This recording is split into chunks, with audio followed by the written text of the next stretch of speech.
Today, we're gonna try gyro in game for the first time. And let me tell you, when you try something new and it already works better, you know that's a better technique. We're gonna try gyro in game. Sorry, had to mute the YouTube tab that I had open. Look, I'm a classical guitarist. I focus on improving my technique and my skills all the time. So I know how to identify, okay, well, this feels better, just working better. And the way you improve the best on anything is when you break through. You find a completely different way. Because you can improve doing the same thing, that's for sure.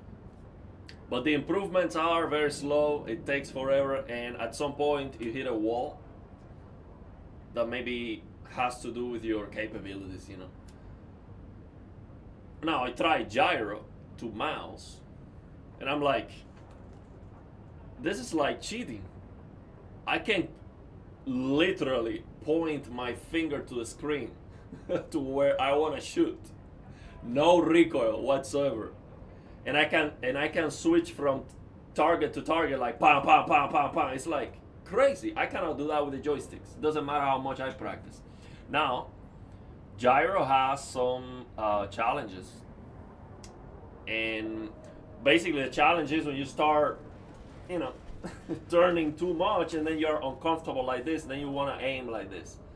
What I have to practice is use also the joystick to get out of the uncomfortable position. So basically I want to be using the joystick for the most part, and then just the gyro to to the pam pam pam, to the fine tuning, right? So I am never like, you know, never like that. Because I'm not gonna be standing up to play a game for 2 hours, you know. I'm gonna get tired of it. But let me show you. This was the other day. Yesterday I didn't have time to play. This was the other day. I don't know. So what I was doing basically was trying the settings, you know, changing the settings to get it comfortable. And I was able to reach very close to my record. So look, my record right now on this particular task is 5,400. The day before yesterday, when I was trying gyro, for the first time. See, I've been practicing with a joystick forever. Forever, no, 4 months. Okay. First person shooters 4 months. So in 4 months I've been trying with different controllers, improving, you know, trying again and again. Record 5,400. And first day trying the gyro, 47,000.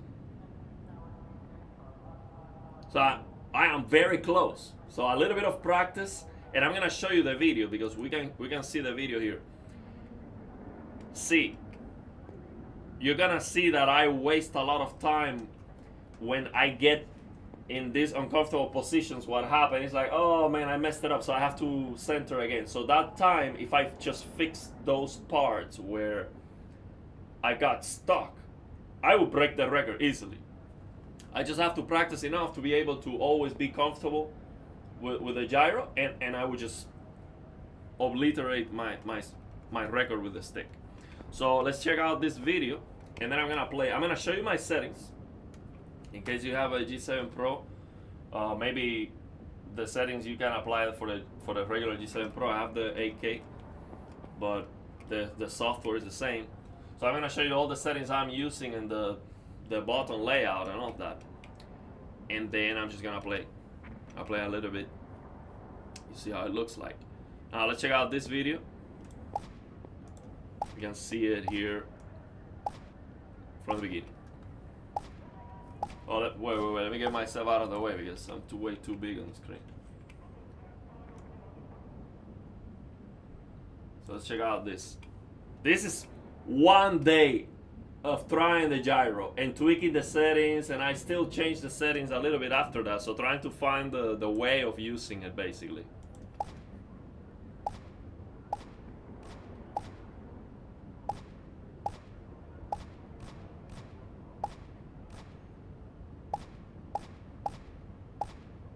One day I had to practice with the stick a lot to be able to do that, and in 1 day with the gyro,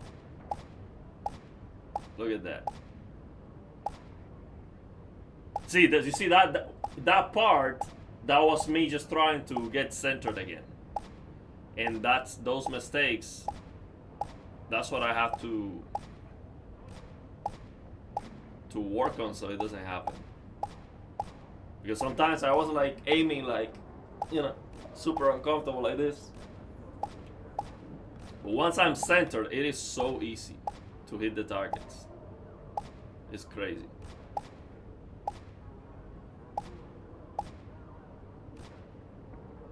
So that was the score. So I'm gonna show you the settings that I'm using, and I'm gonna tell you, my thought process behind it, so you can, tweak it maybe if you have a different controller. The key is gyro to mouse. Gyro to mouse. I have tried gyro to joystick in many other controllers. It just never works. There's something about it. See, the problem is, I don't know if it's because those controllers don't have good gyro or whatever. But the problem is when you move too fast, it just doesn't work well. So you have to be like short. But if you want to just do a sudden camera change or movement, it's just not going to work. So I'm going to get out of here. Get out of this thing. And we're going to play a little bit of Battlefield. Now let me show you the settings that I'm using on the for the button layout. So as you can see, the whole controller is keyboard and mouse. And the reason is, if you're using the gyro to mouse on Battlefield, for example, when you change from controller to keyboard, the camera is gonna jump. So it's like a reset. So you cannot do that. In other games like the finals, for example, it doesn't matter. But the problem is, you see the HUD elements changing from keyboard layout to controller layout, and that's very annoying to see the HUD elements changing constantly. So what I did is, okay, it's just mouse and keyboard layout, full mouse and keyboard layout. So the left joystick is set up to be WASD for movement. So that's a bummer, because that's basically my biggest downsides in using this way of playing, because I don't have the fine-tuned analog control for movement, which I prefer. But yeah, maybe I'll figure that out later. If you know, let me know. And we're gonna talk about the native gyro supporting and all of that, because that's something we definitely need. So as you can see here, these are the button layout that I have right now, but I might change it with more practice when I actually play. But for now, this is what I think is gonna work for me. And now let me show you first the stick. The left stick, I set it to WASD, as you can see here. So then there's also like an overlap area that if you turn it to 0, then the diagonals don't overlap, so you basically have no diagonals if you turn this to 0. So I turn it to 50%, so it goes diagonally. Then let me show you the right stick. For the right stick, I change it to mouse. So you can see here, the output is the mouse. But not only that, I also created a custom curve for the right stick, because what I'm using the right stick for is to move the camera when I'm just moving through the game, and it's just way too fast, way too sensitive with with the mouse input, and I want it to be that way. Actually, I can change the DPI here, and I set it to 50%, so I could lower it later. But what I wanted was to have that super high sensitivity, and then I created. So basically, I made it usable by creating this custom curve. Because what happens is, I can move the right joystick like this. And I'm gonna show you in game. But if I go to the edge, it's gonna fly. So that allows me to just control my character and my aiming, no problem. But if I wanna do a very fast turn, it's gonna be like flicking your mouse. It's gonna be like foo, foo, foo. So that's gonna give me an advantage when I see, an enemy suddenly, and I want to turn very fast. I want that speed to be available. And it's just working very, very well. So this custom curve here, it's just a big deal to be able to do this, big deal. Then for the gyro, I have another custom curve. That's what made the gyro stable. Because when you have mouse input, there's no dead zone. And if you have no dead zone and a very high sensitivity, then it is very nervous. It's very hard to not have the camera always, moving a little bit. So to fix that, what I did was I created this custom curve. So I max out the DPI. So my gyro, it goes very fast. And that's not an issue because I have a lot of fine control with the gyro. So I want to be able to move sideways very fast if I need to. But if I don't, I have enough control to shoot. And I'm gonna show you that. But to fix the shakiness that happens when you have such a high sensitivity with a lot of speed, what I did was I created this custom curve.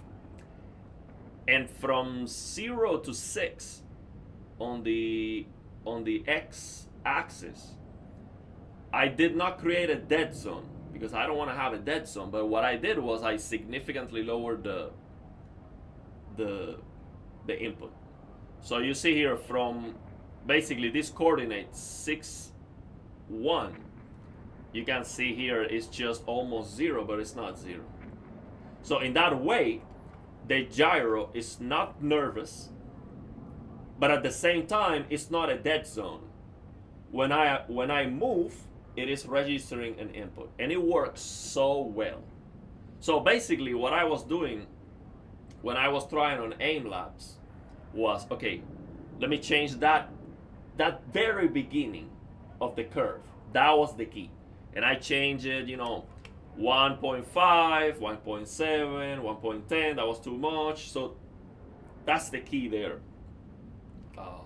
And now the other thing with the gyro is that I realized that side to side, I have less range of motion than up and down. Up and down is very easy and very fast.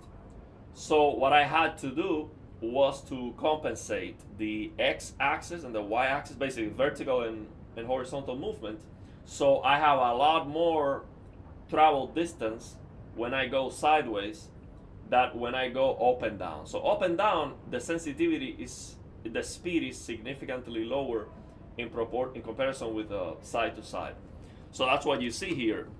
This horizontal axis is set, the horizontal to vertical axis is set to 18 so basically 18 for the horizontal, and the rest 89 for the vertical. I'm sorry, 18 for the vertical and 80 and the rest for the 82 for the horizontal. So this is key here. This is key. Now, the thing is, when I am trying on aim labs with these, the weird thing is the diagonals. The diagonals become a little bit weird, and you might think, oh, that's not gonna work because, if you wanna actually move diagonally, you don't wanna have to, see, you want it to be 50-50. So physically you move diagonally, and that's the way the game moves. But the problem is my hands, the way this thing works, it just doesn't move equally as much. So it's not a problem when you adapt to it. So basically, if you just look at the aiming, it's not a problem. I can go diagonally, but it does take some adjustment to get that. But what I have to make sure is that when I do this, I can reach. So as you can see here, I can reach from one side to the other. So I can go here. And this is with gyro only, but when I actually play the game, I'm gonna use the joystick. So basically, I'm gonna do this. If I wanna turn fast, boom, you see, I can turn very fast. And then the gyro would be for fine-tuning it. But now, what's OP about the gyro is this. I can do this very fast, very precisely, this. So change from one target to the other is so much easier than with the joystick, doing this. Of course, takes some time to accommodate on the position. I need to warm up a little bit, but it's gonna work. So I'm gonna read the comments and then we're gonna get into it.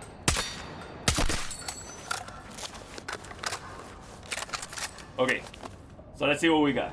How's it going? No 100. No 111. I don't know what that is. How's it going, Rose Mac? Ricardo Mercy, what's up? Rejects. Finally, you tried gyro. I've been saying it, man. It is really something special. There's a community preset for gyro configs on Steam. Well, let's talk about that actually. For the gyro to natively work on Steam, I have to use on the controller D input. Now the problem is, this controller, it seems like they have not worked on it too much. Maybe they're still working on it. With a firmware update, it's gonna get better. I'm going to ask GAMESIR. I'm gonna call their attention to this. I'm gonna tell it, look, this has a lot of potential. You have to get this. You have to fix this. So what happens right now when you change to D input on the controller to be able to use the native gyro support on Steam is that the polling rate goes down to 3000 Hertz outside Steam for the sticks. So that's not a problem. If 3000 Hertz is enough, it's gonna work well. And the gyro is 1000. But the problem is when you enter Steam, the polling rate goes down to 100 Hertz for the sticks. That's a problem. So you're not gonna go down to 100 Hertz polling rate on the sticks to use native gyro on Steam. Now it works natively, but you cannot calibrate it because it's just the controller. Like they have to work on that.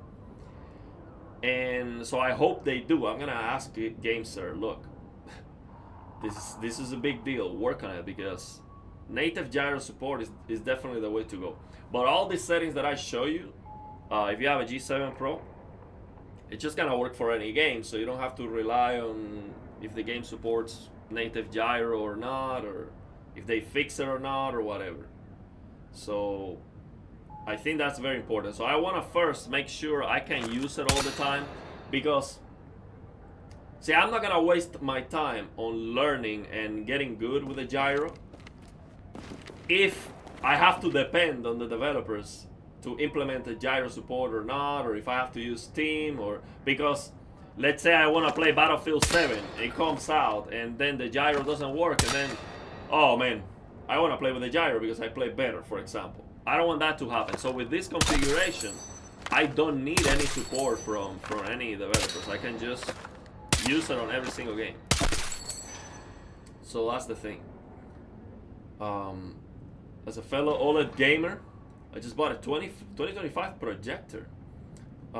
It's better than my S95F for movies. Even considering trying a projector for fun, it's amazing.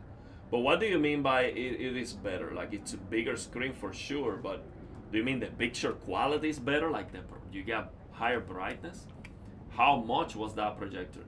Because I remember doing a live stream with D-Nice, and he told me about some crazy expensive projectors. We're talking about hundreds of thousands of dollars. So if it's one of those, yeah, probably looks better than the S95F. But I don't know what you mean. Also, thanks for teaching about the anti-dead zone, man. This is just a must. Any game that's not a first-person shooter game, you have to use an anti-dead zone on a Steam, using a Steam your controller settings, or you have to, you know, if you have a controller that has anti-dead zone, you have to use that. If you don't, it's just gonna feel unresponsive. It's just no way around it. You play Elden Ring, you know, Red Dead Redemption, any of these games. Let me fix this for a moment. This watermark, man, it's just so annoying. I just want you to pay for this to get rid of the watermark. Okay, problem solved.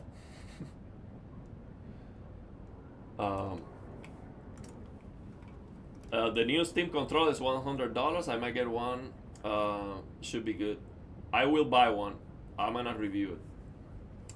Now the thing is, one thing that I forgot mentioning on the review, on the G7 Pro 8K review, was that the sticks don't have a tension adjustable mechanism.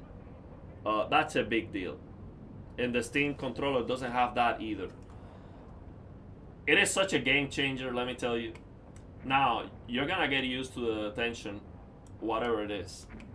But when you try increasing the tension of the sticks, it makes a huge difference. I have two controllers that have tension adjustable mechanism, and I love to max it out and get a lot of tension. But it depends on the stick cap that you like to use. If you like to use a flat stick cap, you don't want to I don't feel like maxing out the tension, because then I struggle to, like, it slips. But when you have the rounded top on the stick cap like this, I like the rounded top, the rounded one now. You do want more tension. And also, when you increase the height of your right stick for aiming, you get more accuracy, you get more fine-tuning control, but at the same time, you're losing tension. So you have to compensate for that by increasing the tension. Unfortunately, the G7 Pro 8K doesn't have tension adjustable mechanism. The sticks don't have that. And yeah, I wish they release a more expensive version with that. So the Steam controller is not gonna have tension adjustable mechanisms, and that's a big deal. So basically, best case scenario. Look at this. Look at it this way. Best case scenario. The Steam controller has and comes with the JS13 Pro TMR joysticks, which is basically these joysticks. But we know already that it is 1000 Hertz polling rate. It's not gonna be better than this. The sticks of the Steam controller are not gonna be better than this. Now, it will have gyro support, and it's gonna be native gyro support, and it's also gonna have the trackpads for mouse-like input. That is a big deal. So basically, for me, I just wish that the joysticks had tension adjustable mechanism and that they were capacitive joysticks. See, this is what I tell all the controller companies right now. I mean, the sticks are so cheap. You go to AliExpress and you can buy the best joysticks in the world. They are $20, $30. They cost nothing. And the difference in price between the absolute best joysticks and just some garbage joysticks is not that big. It doesn't make any difference. So for all these controller companies, really, the work that they have to do to improve their sticks is in the board and the tuning and all of that. It's not actually the hardware. The hardware is very cheap. So if we have right now capacitive joysticks that are superior, why are you not using that?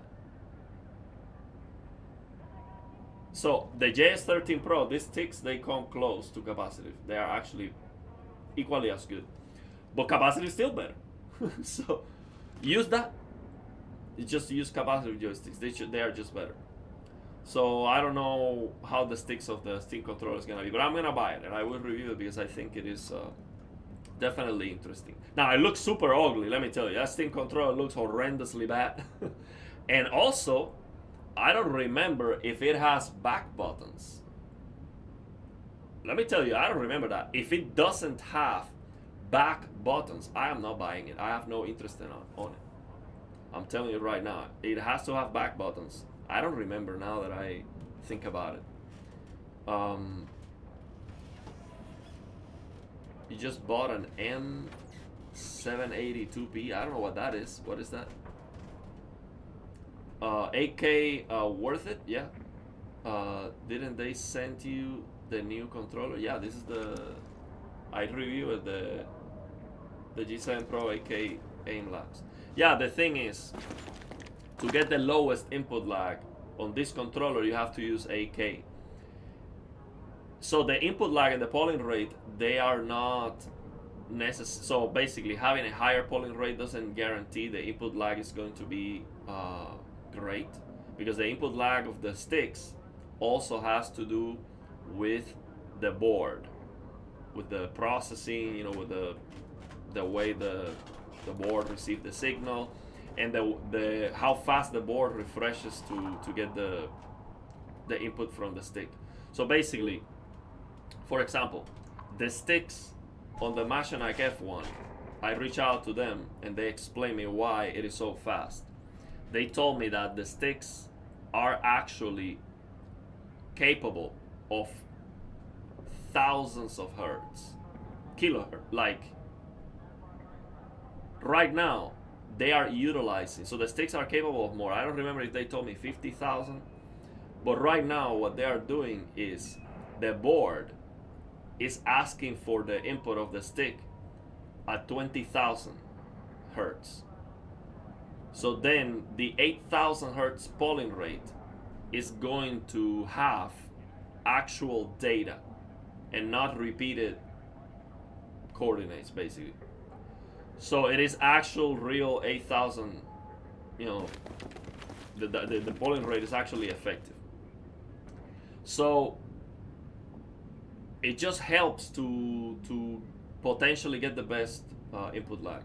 And not only that, I noticed the higher polling rate improves the motion clarity. When I do this with different controllers with a higher polling rate, it looks more clear.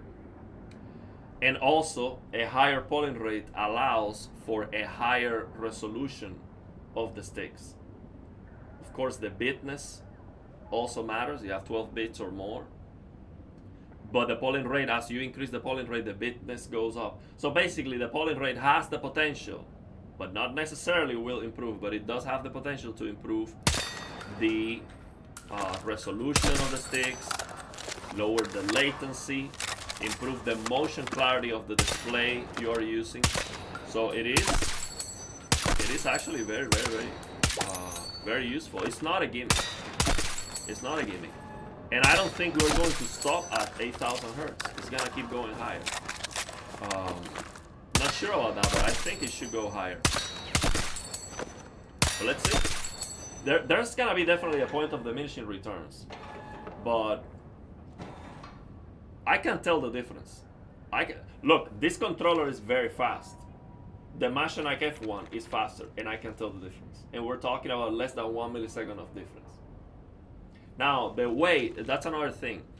How fast the sticks feel depends on many things, not only the actual input lag. You can have two controllers with the exact same measured input lag, but they might feel different because of the tension of the sticks, for example. If the sticks have less tension, in my experience, tweaking going with the tension up and down, with less tension, it feels faster.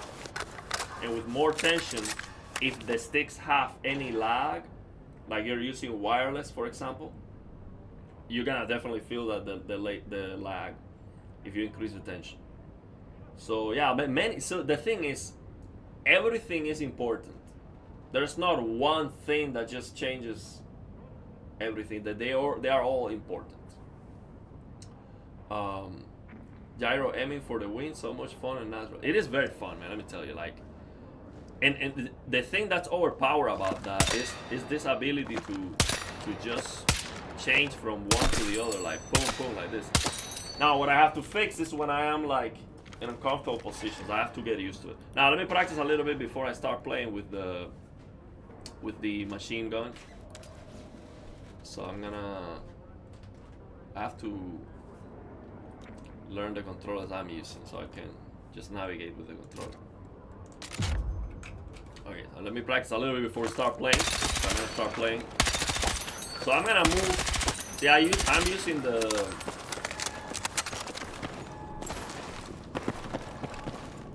the stick and then the gyro for the recoil control.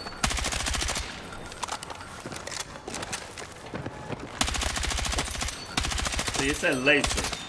And also think about this. I am playing with a controller using mouse input. There's no aim assist whatsoever. So I have more recoil. In Battlefield 6, you have more recoil when you don't use the controller. When you're not using the joysticks. And I have no issues. I have no issues aiming. Like I have no challenge. Basically, there's zero challenge on recoil. Look at that. It's a laser basically. Now, we know Battlefield has almost no recoil, right? But it doesn't matter. Even on the finals, I have no issues controlling that recoil. But yeah, the thing that has this gyro is this. Look, I'm gonna show you this. And I go from here to here. Look. Practice this. Let me get the thing is I have to center it. I have to center. I'll practice.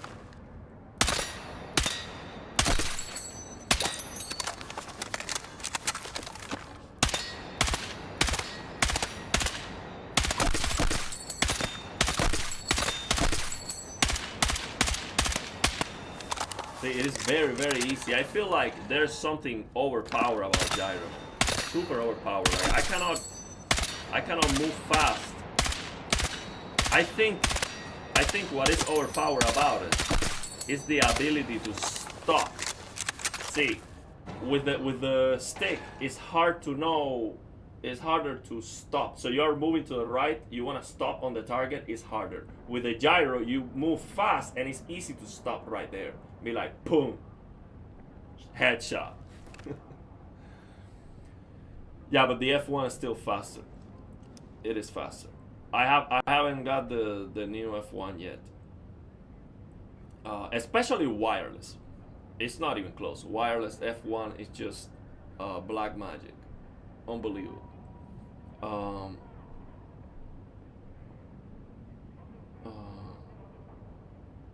If you have the best controller, I think it's almost like pay to win. Oh, for sure, man. I'm not that good at playing. See, the thing is, it doesn't matter how good I can play. What matters is the difference. See, my score on aim labs is garbage. I mean, it's just not. That's nothing impressive. But what is impressive is that I practiced gyro one day and I got very close to my record with a stick after practicing for 4 months with 10 different controllers. You know, that's what's impressive. It's not the score itself; it's the difference. Also, you know, so the gyro is basically you're moving the controller. So let me show you. I'm doing this. Show you. So I'm doing this. like this. I'm moving to the right like this. So I'm not moving the stick. I'm moving the controller. See? I'm doing this and this. See, up and down, to the side. See, to the side. So you can imagine, I mean, you can move as fast as you can. See, basically you have, so when I'm doing the recoil, for example, I do this, look. Let's show you. See, so I move down a little bit, and the thing is, you have tremendous control to lower the controller to control the recoil. That's what it's our power. I get melted by controller players in this game. Well, in this case, I am not getting the benefit of less recoil at all, because I am mapping the right stick to mouse. So basically, I am playing with a controller with no aim assist and no recoil benefit. And actually, let me tell you, it's not that big of a deal. Like, for example, I'm not going to use gyro at all. I'm gonna aim with my stick. Let me show you. It's not that big of a deal. That 25% reduction, they can add that to the controllers. It doesn't make any difference. Look, it's so small anyway. I'm very uncomfortable showing the controllers to the camera here, so I can do better. But yeah, it's not big of a deal. So that 25% recoil reduction, they should not have that. I don't want it. I don't want the game to be easier for me. It doesn't. It takes away from the enjoyment of getting good at the game. So I don't want that 25% improvement. Actually, I'm not getting it now. I'm using it a stick to mouse. And that's the thing. I mean, the people who play with mouse and keyboard, they have no chance against with controller. They have no chance against mouse and keyboard, man. I have seen people who are good at playing this game, like what's this YouTube channel? Ender's YouTube channel. I mean, this guy plays with mouse and keyboard. It's like, it seems like he's using an aimbot. It's like bah, bah, bah, bah. It's like hitting the targets immediately. Like, I mean, you have no chance against that guy with your controller. It doesn't matter how good the controller is. So, see, the thing with the controller for me is enjoying the game. It's not that I think I'm going to, you know, be better than mouse and keyboard. With mouse and keyboard, I'm sure I practice one day and I'm already better than with controller after practicing for 4 months. So, yeah, it doesn't really matter. So I'm gonna play again. Let me get into it. See, I have to get used to the. Forgot what escape for me was. Oh, this. So I'm gonna play. I'm gonna start with my favorite map. I'm gonna play Rush. Let's see where. In Salt Lake City. That's what I like the most. And I have to get used to the controllers. I just set this up today, the final buttons today. Mouse and keyboard should always win. Yeah. Yeah, I mean, mouse, I mean, this is so hard to beat the mouse. But I think with the gyro, with practice,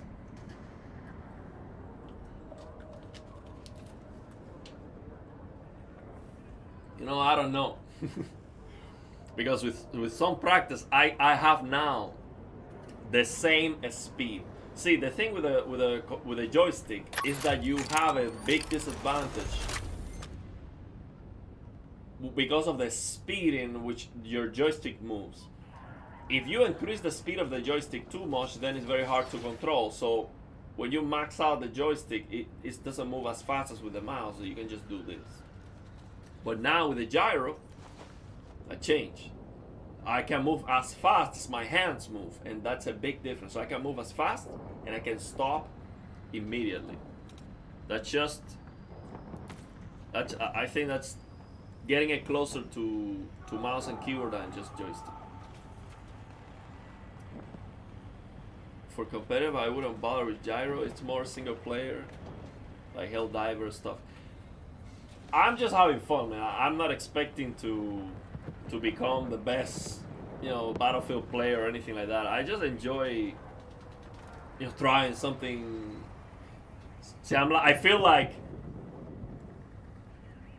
I am playing a different game using the gyro. See, for example, in this lobby here, how many people you think are using a gyro? So here people are either using a controller or mouse and keyboard. So when I get a win and I'm playing a different game, I feel good about it because I'm like, huh, they have no chance because I am using a gyro. So it just feels good. It just feels good. So for example, I think with the gyro, I could challenge a sniper at 100 meters, someone in the roof, because I have no recoil. I can just challenge him. If I get that win, and he was playing with mouse and keyboard, that makes me feel great. So it's not a matter of actually, you know, becoming the best. It's a matter of enjoying the difference, you know. I just like it. I think it's fun. And I mean, this is what gaming is about. I heard, for example, this guy Enders, who's like a god playing Battlefield 6.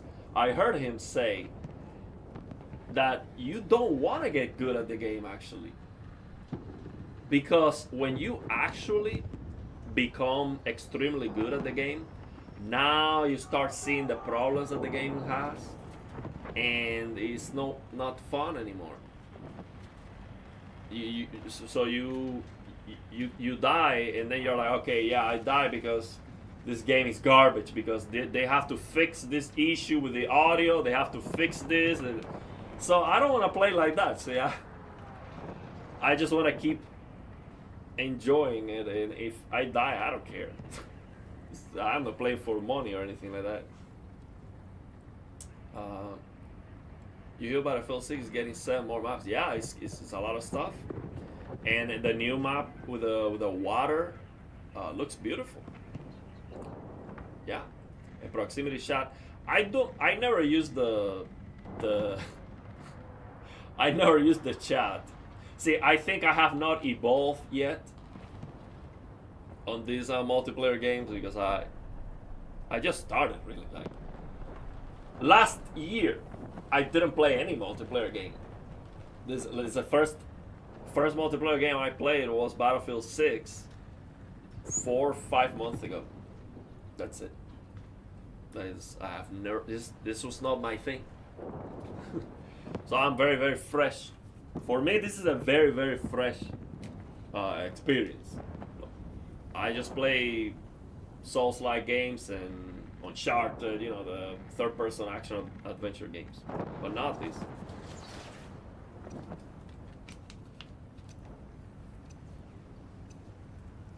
It seems like this was taking a long time because it was like very specific. Okay, let's see how we do. Let's go with the gyro. Am I starting from a different spot? Yeah, it seems.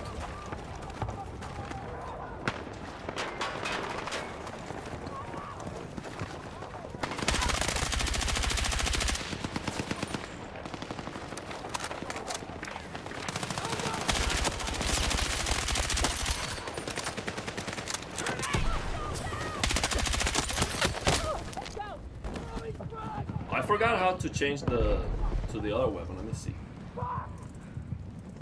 Now plays CS2. Oh, that's right, because Counter-Strike 2 doesn't support controller. Actually, I installed it, and I was like, man, I want to play this game with a controller. It doesn't support controller. It just doesn't make any sense. You like the tanks? Yeah, and that's the thing, man. You want to enjoy the game the way you want it. So even if it's, some people criticize those who just want to be sniping. Okay, so this is how I. Yeah, this is good. This is good. So if you just want to snipe, that's fine, man. Just enjoy the game. You wanna just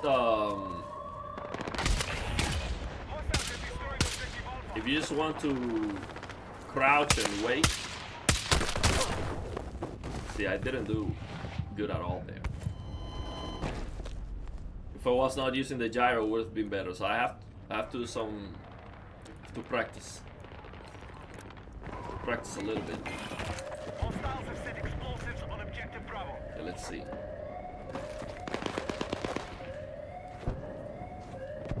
See, the thing is, I don't wanna.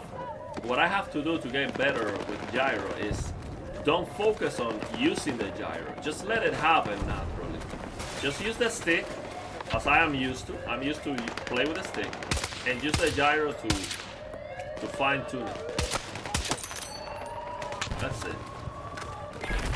Because that's when I start playing worse. When I just want to use the gyro only, and then.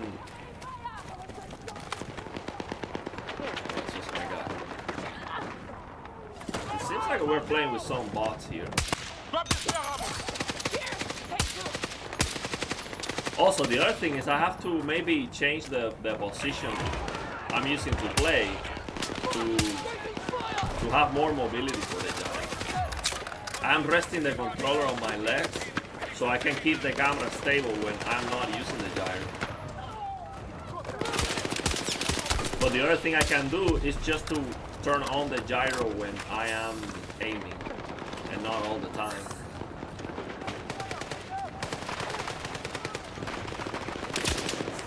Let's see. See, that was not good because my position was not ready. I was not ready for it.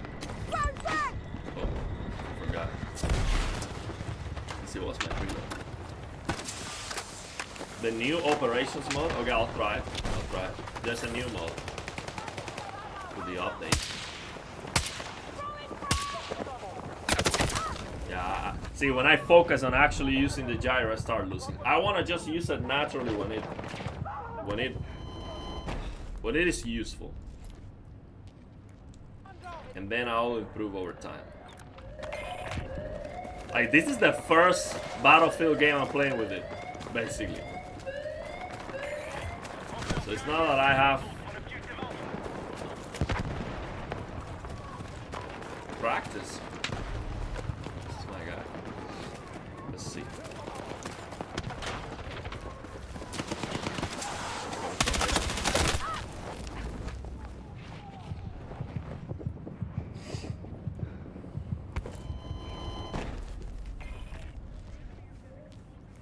CS2 is toxic? What do you mean by it's toxic? That people are cheating? I'm not gonna talk with anyone anyway, so I don't care what people say. If it's a good game, I'll play it.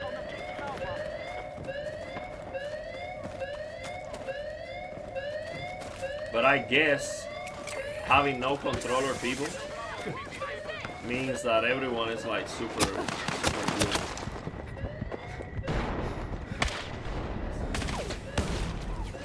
Where's this guy? Is that AI?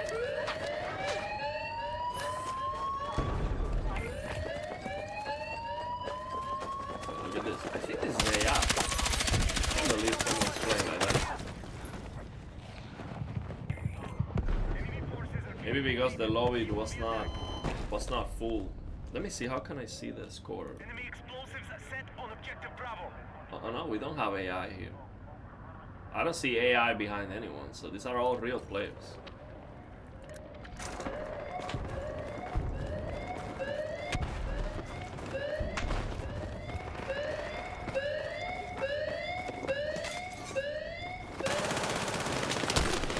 I forgot my grenade button. I would have thrown a grenade there, but I don't remember. Let's see, what's it this?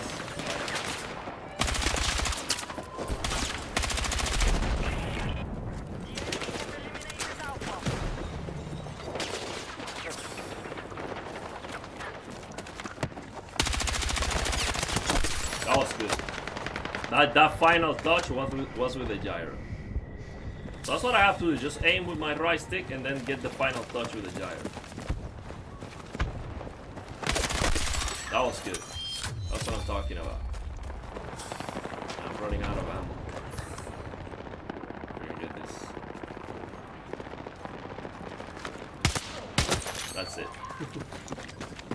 I love this weapon. It's just 2 bullets to kill at almost any distance. Like, it doesn't matter how far away they are. Just 2 bullets to kill. And it's crazy fast. Like, you can actually fire.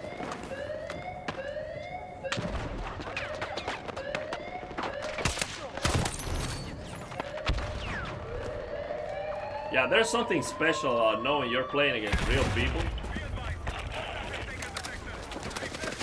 You're annihilating.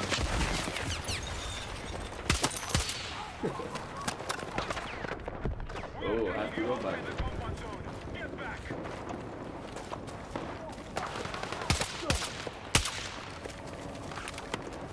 I have 7 bullets only. Look at that. See, that's what I'm talking about.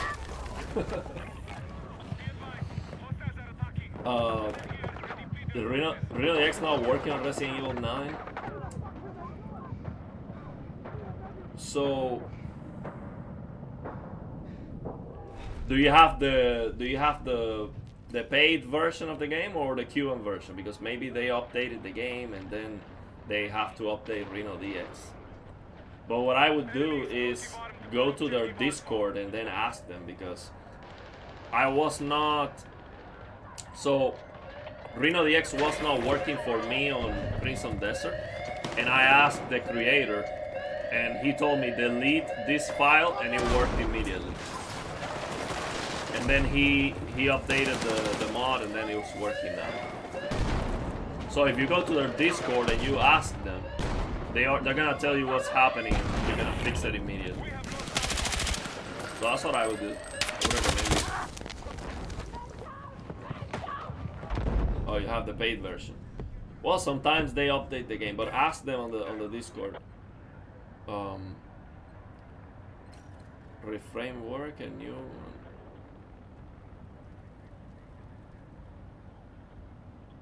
I don't know, because I have not tried that game. I don't know. I don't know what that reframe work is. There's something specifically for Resident Evil.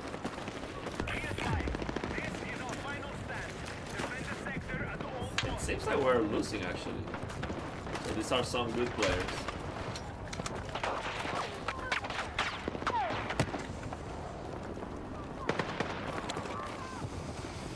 Now, I really wish I could use the...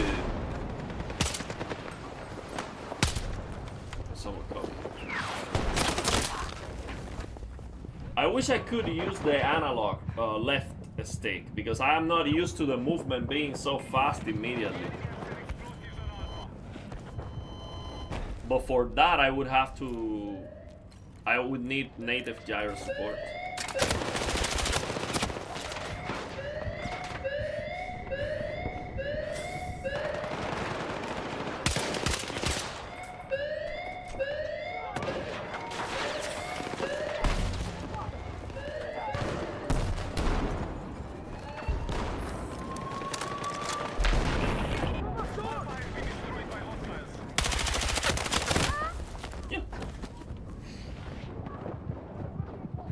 Yeah, ask them, because they just don't know, man. These people doing the mods, they are masters. They really know what they're doing. These developers, they just next level.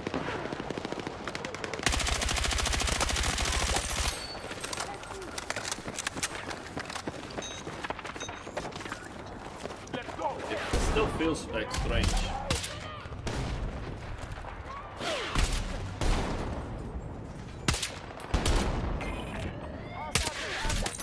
There you go.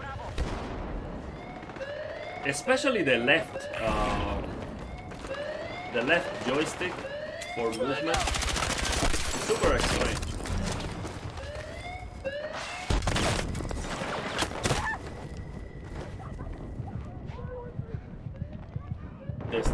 Android gyro is going to be miles better? Most likely, yeah. I think so. Yeah, but I don't think that the DualSense gyro is gonna be better than the GAMESIR. Simply because of the polling rate. It's just too low. The DualSense can be overclocked, but it's not actual real polling rate because the polling rate is not giving you like new data because it's just repeated. So basically the polling rate is the PC asking the controller for an update. So if the board of the controller doesn't have a new update, it's just repeating the same coordinate. So you're getting almost no improvement. I don't think the DualSense will be better than this gyro. I don't believe so. But honestly, I never tried it. But the thing is, the polling rate is just too low. Too low. So I think Sony could easily, absolutely obliterate the entire third-party controller market. Easily. But they don't do that because they are stupid, they are greedy, and they don't care. All they have to do is just release a DualSense Pro version with capacitive joysticks, 2000 Hz polling rate, with native gyro support that works on the PC natively, so when you open Steam it's recognized with everything. And that's it. With all the adaptive, of course, clicky triggers, 6 additional buttons, 2 in the back, 2 in the top. Software, PC software to control things, and native support for Steam. So they could do it, but they just don't care. Do you think I should battle Beaver TMR, which is stock tension? Just like the non-mistakes or modded song has different tensions and could pick from. For if you're going to mod the DualSense, the thing is it's too expensive, man. I would not recommend you do it unless it's cheap enough. Because here's the thing. Why are you getting another controller other than the DualSense for the sticks? You can buy right now for $20. And I reach out to this company, send me the controller. Look, $20 is nothing, but I'm not gonna buy the controller and then recommend it to everyone. It's just like, if you're not paying me money, I have to also buy the controller and then promote your companies. I'm like, I feel stupid doing that. But I have to tell you, for $20, you can buy a controller with capacitive joysticks that's 8K for the buttons, 2K for the sticks, and have 4 back buttons that are not the most comfortable back buttons. The controller doesn't have the best build quality, but it's just $20, and the sticks have a higher resolution than this G7 Pro 8K. They actually have the highest resolution, up to 5000. So is the PXN PN5 8K, something like that. It's a a black and purple controller. So yeah, I would recommend you get that instead of paying for upgrading the sticks on your DualSense. Now the trigger stops on that controller, it's not great. You have some travel distance that should not be there, like an extra travel distance. But yeah, that's what I would. If you want to try some good sticks, try that controller. It's just $20. What can be? It has to be garbage for that purchase to not make sense.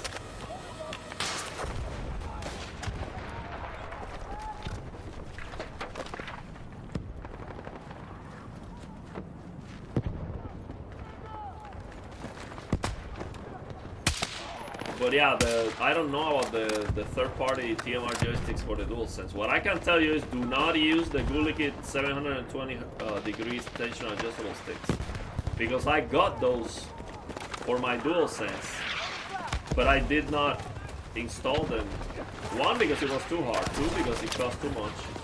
And 3, because the joysticks are not good. They have a physical dead zone in the center that GUHgkD recognize that they have, even on their website, with the updates on the firmware. So those are not good. Don't buy don't put the GUHgkD TT, the same GUHgkD TT Max joysticks on the DualSense. For the PS5, well, for the PS5 and Xbox, there is a third-party adapter that you can use that basically makes almost any control work on the PS5. That's what I would recommend you to get. Get that.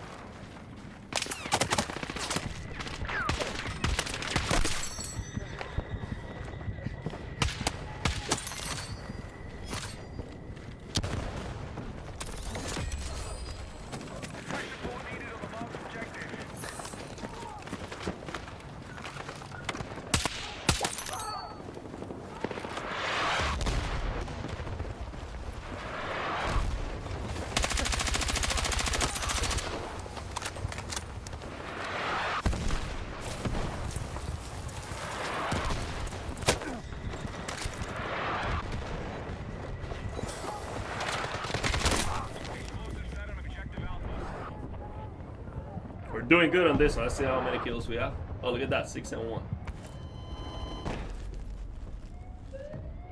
So yeah, for the consoles, all you have to do is to find the adapter. I don't remember the name of the adapter, but there's an adapter that works. Oh, I got a headshot. But see, the problem with the consoles and the controller is that you are not getting the full performance of the controller because the polling rate is limited. You cannot have 8,000 Hz polling rate on the console or even 1,000 Hz polling rate. So you're not gonna get all the resolution of the sticks. You're not gonna feel the input lag benefit. It's just not. It's like it's a waste, really.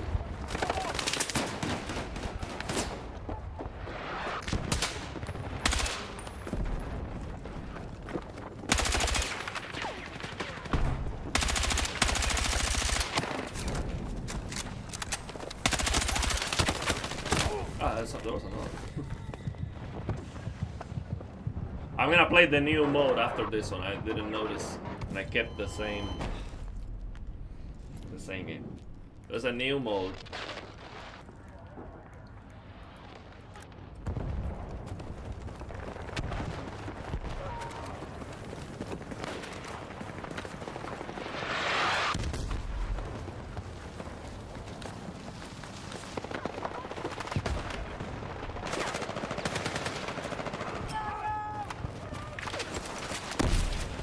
So weird moving with a mouse with a keyboard WASD on the left stick. It just feels so weird because it's accelerating immediately. It doesn't let me go. It's a big downgrade basically. Big downgrade on the movement.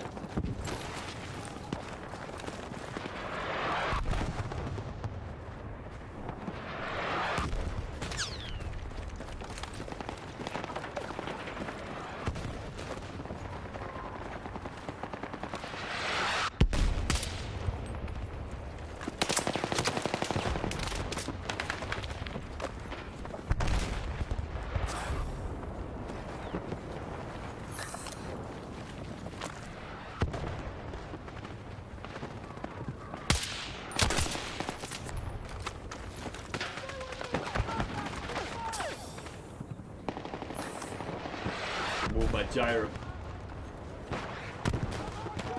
Leaning too much towards the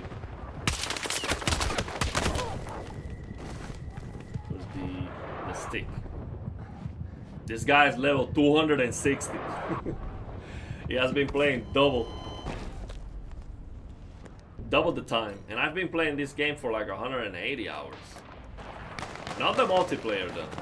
The multiplayer I started recently. I was playing mostly RedSec.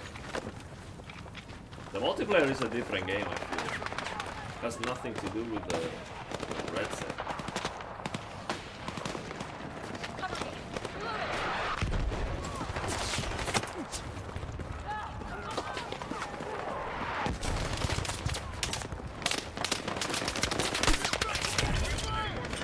The feed is imminent. There you go, we got that kill.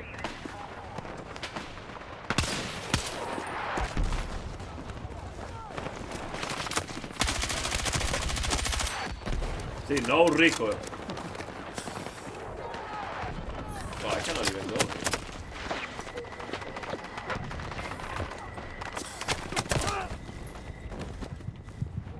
I love RedSec, actually. I have to tell you, I like RedSec more than this. See, I put 170 hours on RedSec. That was my first multiplayer game ever. Like, I never played any multiplayer games before RedSec, and I really like RedSec. And it's free. I'm gonna try the new game, the new mode. See, this one, oh, this was bad. Okay, let's see. I'm gonna try that new. Yeah, I feel I have to see. It's hard. The thing is, it is hard to use the gyro and the right stick. And the gyro alone is also very hard to use because you get into uncomfortable positions. So I need practice. I definitely need practice with this. But I feel like at some point it's gonna be superior. So let's see, what's the new mode? Let me go here to custom. So the new mode, a squad. No. Let's see, a strike point. What was the name of the new mode?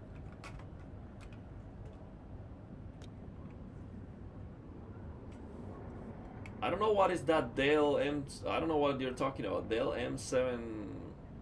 What is that? A monitor? I don't remember having that monitor or mouse. What, I don't know what that is.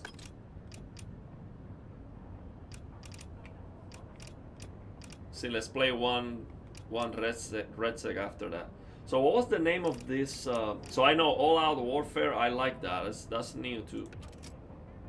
Attack and Defend. That's also new. A strike point. I don't remember playing that.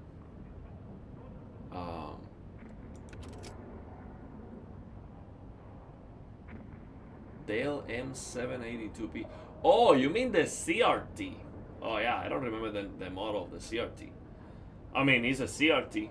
The problem is the screen size is too small. Operations. Auger. Let's see. Oh, wait.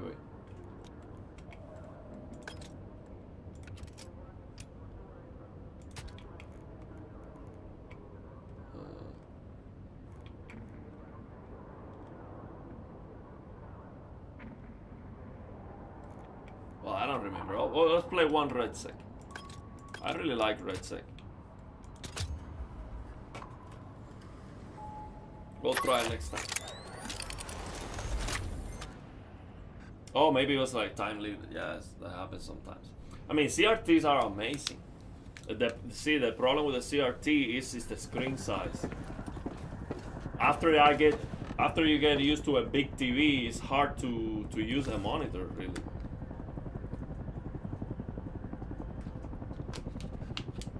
So it was there ago. Next time we'll try it. Oh, for sure, man. I think everyone should have a CRT. You have to have a CRT to know. See, maybe you're not gonna use it as your main display all the time because, you know, screen size and basically, yeah, because of the screen size. That's like the only. See, if it was 32-inch, I would use it once in a while. Operations. Oh, operations. Yeah, okay. Act fast, act smart. Yeah, I mean, Mission briefing's CRTs. incoming. The thing is, with the CRT, you don't need. What is this? You don't need Whatever it takes to retrieve data F drives and get them that. to the exfil point. That intel is It's so critical. easy to get the performance, and then it looks so clear, and the input lag is just amazing. I mean, just. I'm telling you, if we had CRTs today, 32-inch, 1440p plus, 100 Hz plus, they would sell out immediately. They would be like a no-brainer. People would definitely buy them.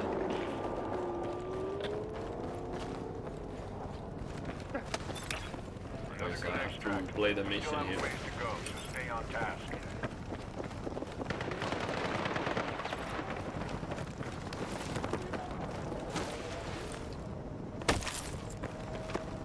This guy.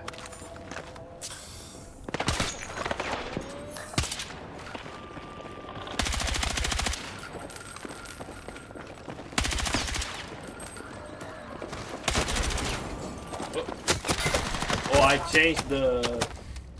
I was gonna use the knife, but I changed the bottom of the stick to be turning 180 degrees.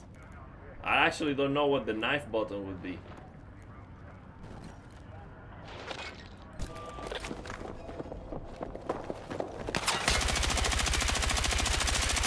There you go, work out with the CRT. Yeah, what is this? Is that a bot or? It didn't kill him.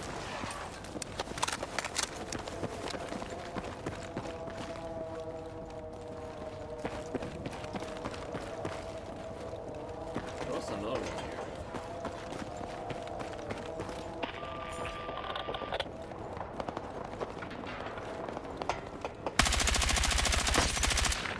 No, I didn't aim right there.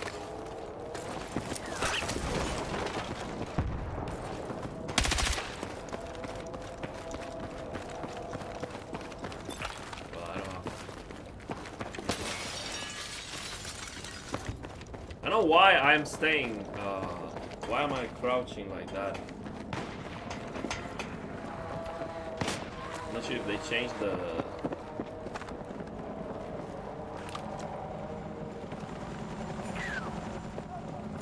This guy.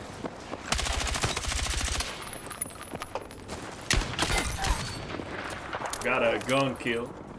These are hard. Okay, let me see if I can get some. Oh, armor. So let me see. What's the armor? Oh, this one. Yeah, I was very big into the CRTs and the plasma and all of that. The thing is, it's hard to find the good ones. The best ones are hard to find.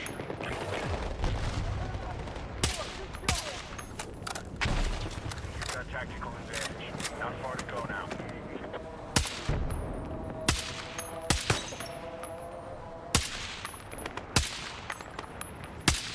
He's gonna get the kill on me. He has a. I don't know. I thought he had a sniper. Have data drives. I'll tear into them and see what I can find. This is a good gyro practice here.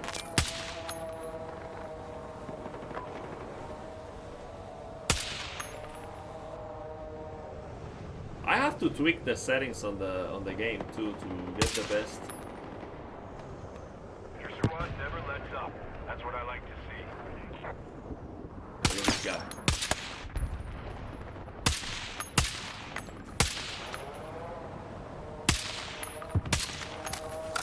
I think people playing on RedSec, they are worse for the most part. This is a free-to-play game. Maybe they are not as hardcore.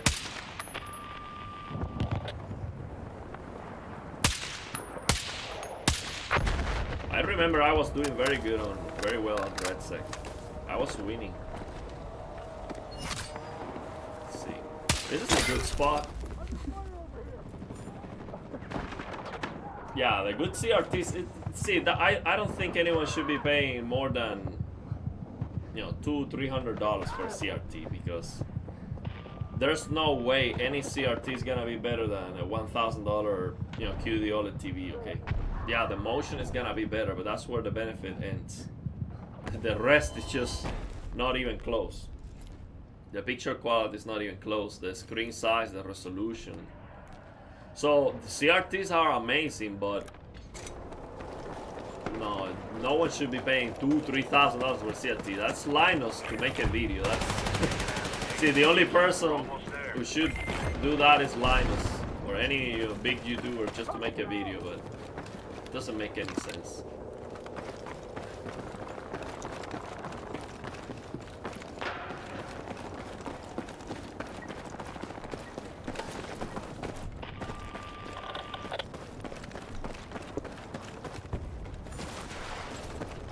And that CRT that I have, I got it for free. Like someone was just giving it away, and that's what you want to find. You want to find a free CRT.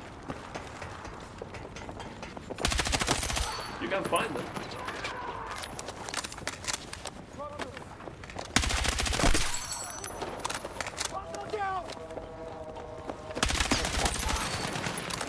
See, we got the triple kill. Maybe another one here. For some reason, when I crouch, it's staying there. I don't know. There's something weird about that. All right, that was a bang-up job. Get prepped for a new. But I really like RedSec because this elimination, it just works for me. Like different phases, and as you go, it gets harder. Solid work. Keep them coming to help you figure out who those PMCs are. You got it. I mean, I think it's worth it. So if you ask me what is the persistence of that monitor, it's below 1 millisecond. I could not find the limit because basically the UFO test moves on the screen way too fast. So I cannot eye track fast enough to find the blur. So there's no blur. I mean, 100 hertz, 100 FPS on that CRT, it should have no motion blur. Literally, like, there's no motion blur. So, yeah, input lag is great and you have no motion blur, so. Let me see, what okay. I was thinking, what's the button that I set for? Oh, they added this map to RedSec. This is a multiplayer map. They now added that to the game.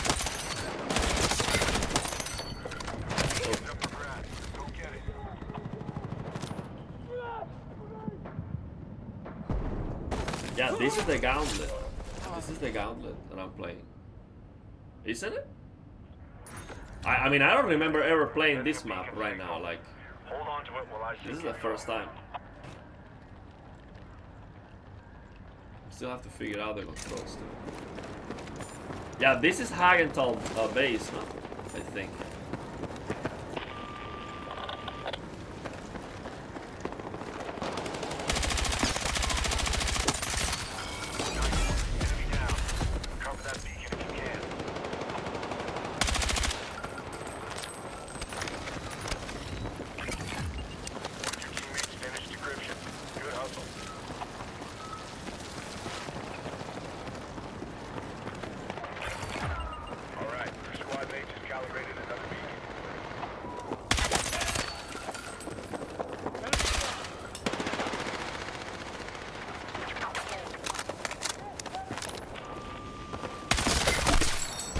Look at those reflexes. Yo, that's where the gyro. See, I was using the stick there. I had to use the gyro. It's hard to use both. Poor BCV, yeah, I mean, I cannot see anything. It's all full of smoke and fire everywhere.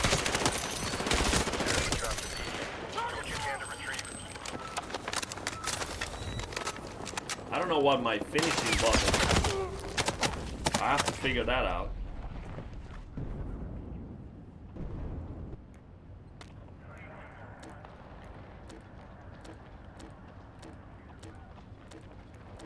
But I really enjoyed this this game.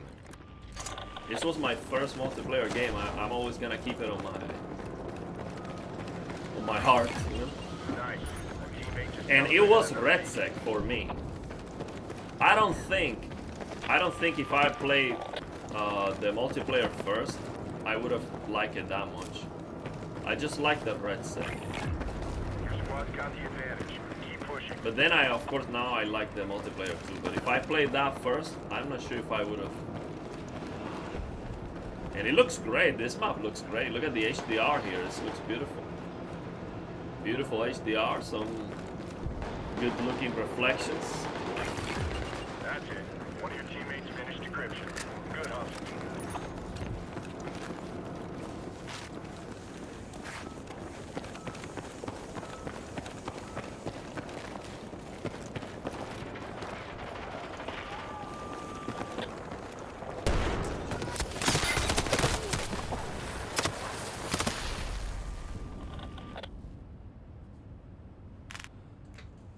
The resolution on the NVIDIA control panel, I think.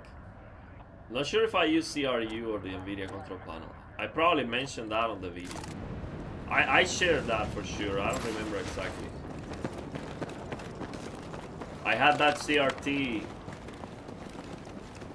in the middle of somewhere. That's not supposed to be there.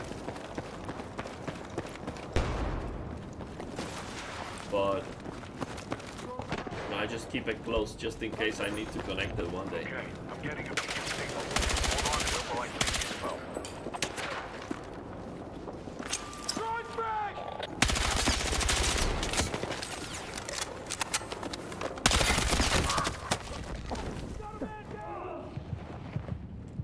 Let me see how we're doing on this. 7 and 4. Oh, I'm not doing that. Yeah, I'm definitely playing worse than with a stick only. With a stick only, I would play better, but I mean, it takes some learning. I think I have to. Good job. The teammate just calibrated another beacon. I think when I am moving, I should be practicing with a gyro instead of just using the gyro for aiming. I have to constantly be using the gyro to practice with it, because I think the key is to compensate with the stick to get out of uncomfortable positions with the gyro. Man, this map looks great, I have to say. This just, the visibility is hard to see, but this just looks fantastic, I have to say. Love the graphics of the map. Beacon's up for grabs. Go get it. Someone else coming.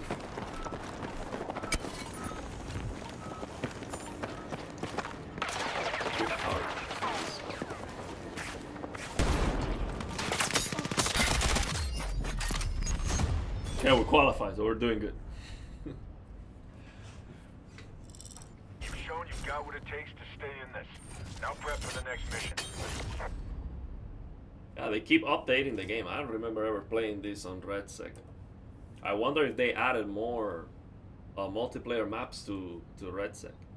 Intel confirmed. Way to get it done. Because since I bought the game, I never played RedSec again. Because of, you know, I just wanted to play the new content. But this is really what I like the most, this elimination. The longer you can hold and defend the zone, the better off you'll be. Let's see if I remember this map. This new too? No, this is not new.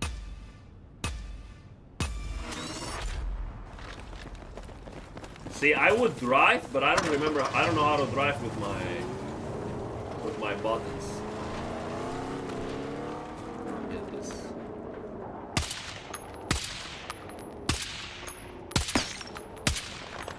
That was hard to aim.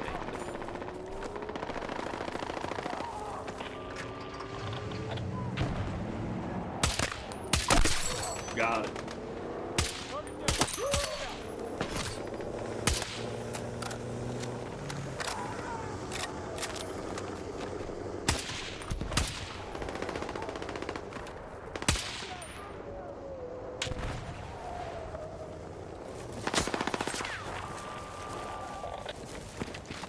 See, there's something weird about the crouch. I wonder if they changed that.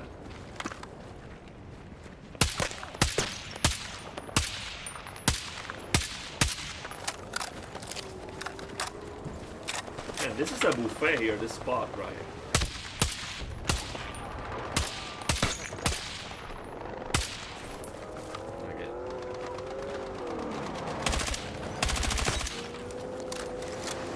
See, this is what RedSec has that I don't see on the multiplayer that often. The chaos. That was bad, like didn't use the gyro. See that chaos where you see a lot of I don't know, like the multiplayer also has that a lot of people, but I don't know, there's something special about RedSec that I like.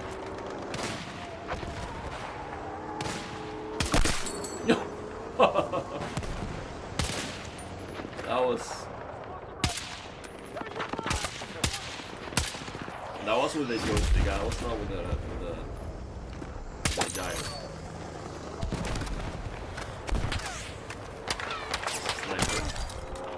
See, oh, I know what is different. I cannot prone. I don't know how to prone. See, with the controller, when I keep this button pressed, I prone. But it seems like I have to change that on the keyboard layout. Because I've been trying to prone and it doesn't work. I'm like, why is this not working? Like the slide works, but it doesn't work the same as with the controller.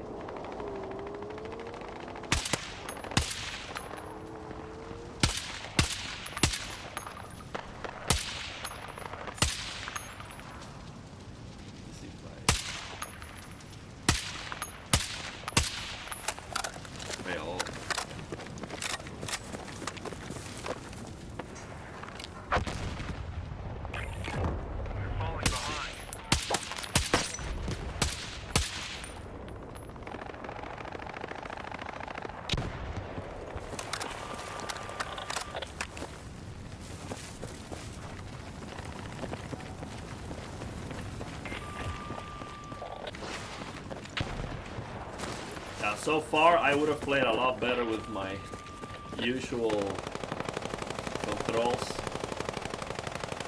but it's about having fun, so I don't care.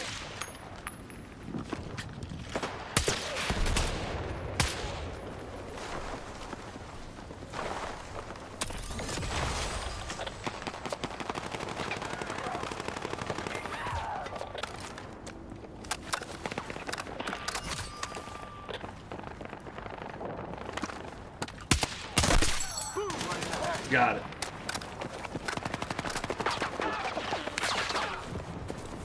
Someone come.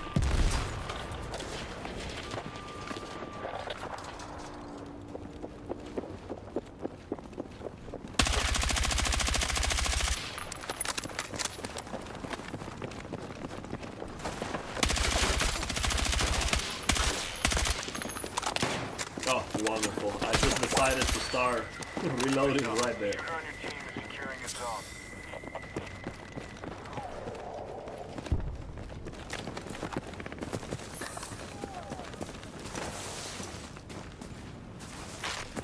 It's just so weird, man. I have to practice a lot to get this working.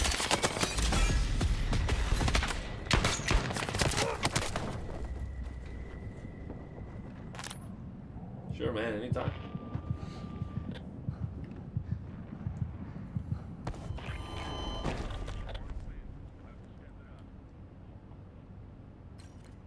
Now the good thing is I can change my layout to regular very easily.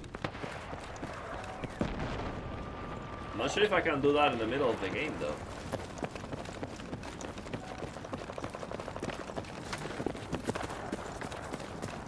Like when you start playing the game with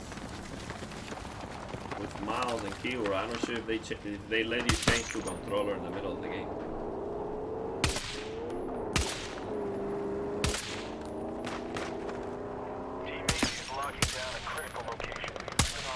Let's see if I can gyro get this guy. No. It's moving. With the gyro, I couldn't do it. I don't know, man. It feels, something feels overpowered about it, but also something feels like it's a big limitation versus the stick.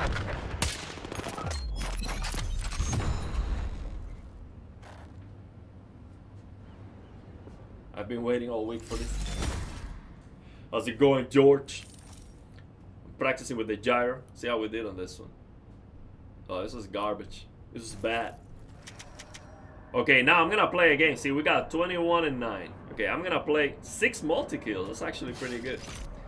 But I'm gonna play a game with regular inputs just to see the difference. Okay, for that, I think I just have to go. Let's see. This.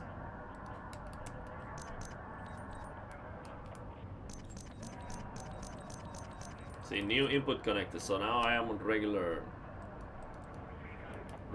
input. Let me see which. Let me make sure I change to the right one. Yeah, this is the profile I used to play normally. So let's see how I do now with no gyro. It's gonna feel completely different. Now let's see, what's the new mode? Casual, breakthrough, escalation, all-out warfare, conquest, strike point. What was the name of that new mode? Let me search that on the chat.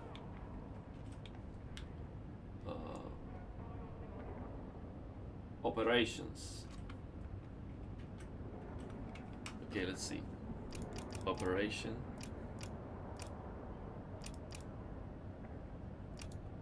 I don't see operations anywhere. Oh, Operation Augur. Oh, but this is like. Let me see. This is like at night with goggles. I don't like that. It's just too dark. Hunter prey. Hard head.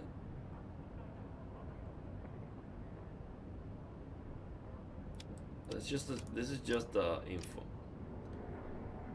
Oh, let's try it, man. Let's try it. But I don't know if it's like at night. I'm not a fan of that.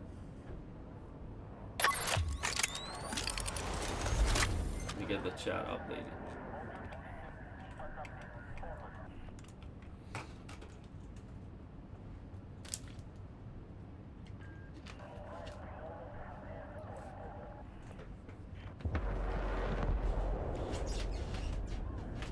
See, I've never played this. I'm getting a video cutscene.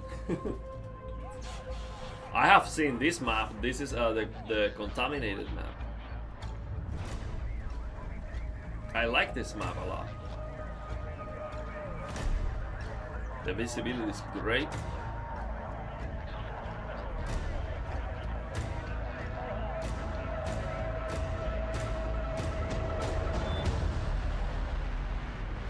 Oh yeah, this is contaminated. I like this map. Reconnaissance confirms hostile forces are planning a value. Oh, it looks bigger now. I'm not sure if they expanded it. Oh, I do like this. Oh, I like this. So it is like Rush, but on a bigger scale. Yeah, like this. We must hold the valley, or there will be nothing to stop the enemy attacking the base. I really like it, man. I don't know. Some people complain about the issues that the game has or whatever. I don't see any issues, honestly. Yeah, the recoil, there's like no recoil at all. But other than that, and I definitely see Battlefield 4 game gunplay seems more realistic and better. But I just really like how the game looks. It runs very well. HDR is great. I like the guns, how they feel different. Let's see now how we do. This is a completely different way of playing. Completely different. I can control the camera a lot better now.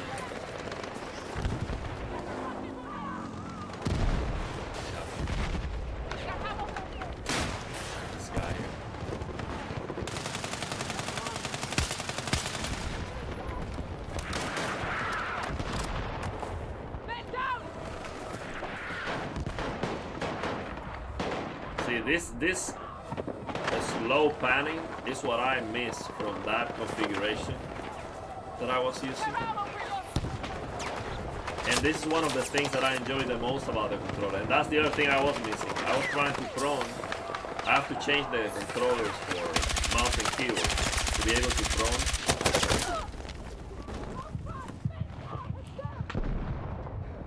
You know, I have to finish the Battlefront 2, actually. Battlefront 2, I think we stopped on the mission with the Jedi, with the sword. I'm gonna probably stream that. Maybe tomorrow I can stream it, because that's a good shooter, very good shooter. It looks great. I forgot about it, honestly. I played the campaign one day and then forgot about it.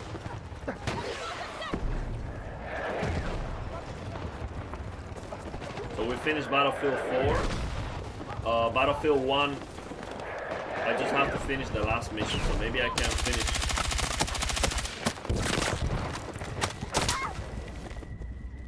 Maybe I can finish Battlefield 1 and finish Battlefront 2. We finished Titanfall 2. Oh no, tank.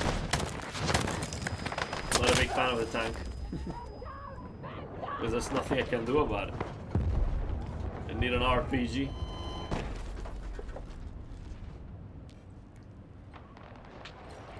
No, I changed to regular. I changed to see how it feels. The stick sensitivity is a lot lower. A lot lower. So I am moving the camera a lot slower. So I changed to see maybe if I tweak the settings a little bit more. See, I definitely need to be able to do that. See, when I am following a target smoothly, panning the camera, this is what I'm missing. With that gyro configuration, I'm missing this slow panning. And that's one of the things, and I'm definitely missing the left joystick. So I'm using mouse input. I'm using WASD input.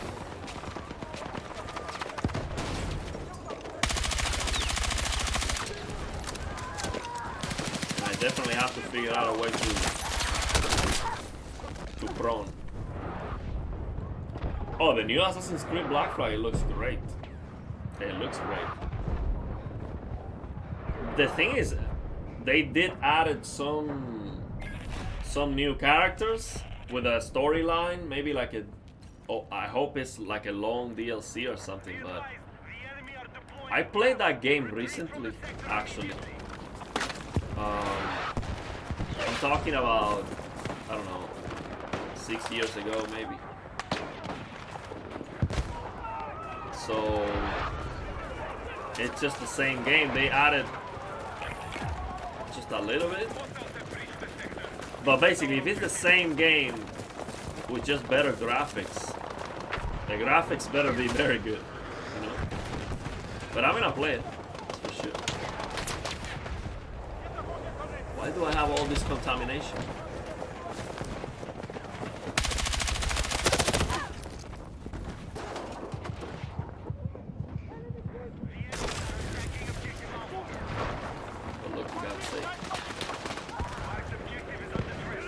Yeah, that's what I am missing with that configuration. I have to figure out a way to have the slow panning that I have here.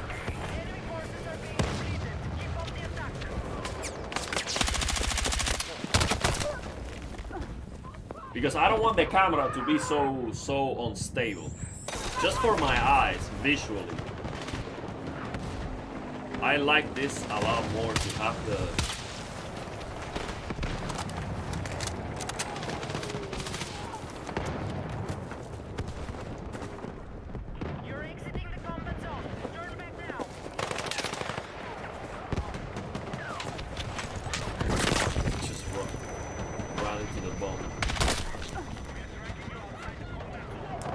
not using the dual sense at all. No, man, it's the difference between any of the third-party controllers that have good sticks and the DualSense sticks is so big. There's no going back from good sticks to the DualSense. But the vibrations, I do miss them. The vibrations of the DualSense for this game, for example, are great. Great. When you jump and run and slide, you feel all of that, and it feels very, very realistic, very good. Very accurate. I definitely miss that. And the adaptive triggers are also very good. But it's just, the sticks are garbage, man. It's just, I cannot play with the DualSense these games. Now the thing is, even if you put TMR joysticks, it's not gonna have the same resolution, the same.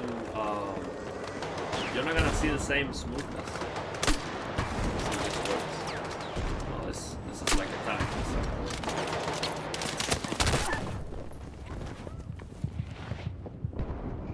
But yeah, I wish more controllers had access to the DualSense. See, that should be open source. Why would Sony lock that? Of course, to sell controllers, but the thing is, their controller sucks. I mean, the sticks are bad. And also, the other reason to not use the DualSense is no back buttons. There is no going back from back buttons. Once you try the back buttons, the rest of the buttons are so useless. It's like, why would you take your fingers off the sticks? It just doesn't work well at all. Most of the buttons should be on the back. No, right now I am not using gyro. Let me change to gyro. To see, because I'm not playing well anyway, so I just verified that. Let's see. Yeah, now I'm using the gyro. So I realized what I wanted to see. So the first thing is I have to set the prone. I want to be able to prone, so when I crouch, if I keep that button pressed, I should be able to prone. I have to change that here.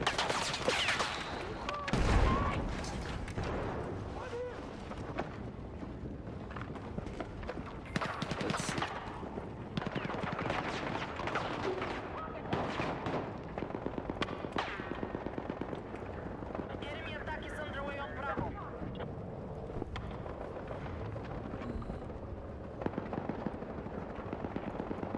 I don't know where that is, man. I'll be right back. I have to go and take a piss. I have to fix that. They're gonna kick me out if I wait too long. So let me go to the main menu. I'll be right back. I have to go and take a piss. But yeah, I have to fix that because I need to be able to prone. And maybe I will slow down the curve of my mouse so I can have a slower panning, like I do with a regular stick, because I'm using joystick to mouse and gyro to mouse, and it's too fast.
Okay, so I have to fix that. Let me see. Where is... Okay, let me see. Where is the mouse and keyboard? Okay. There has to be a way where I can play the same as with the controller. When I press the crouch, if I keep it pressed, I prone. There has to be that that option, because that makes a big difference. Man, 50 euros for TMI sticks plus install for the DualSense? No way, man. Absolutely no way. No way. No. It's just not worth it. And also, the DualSense doesn't have back buttons. Buy a controller, man. For that price, just buy a controller that's much better. The only thing you're gonna be missing is the specific vibrations and the adaptive triggers.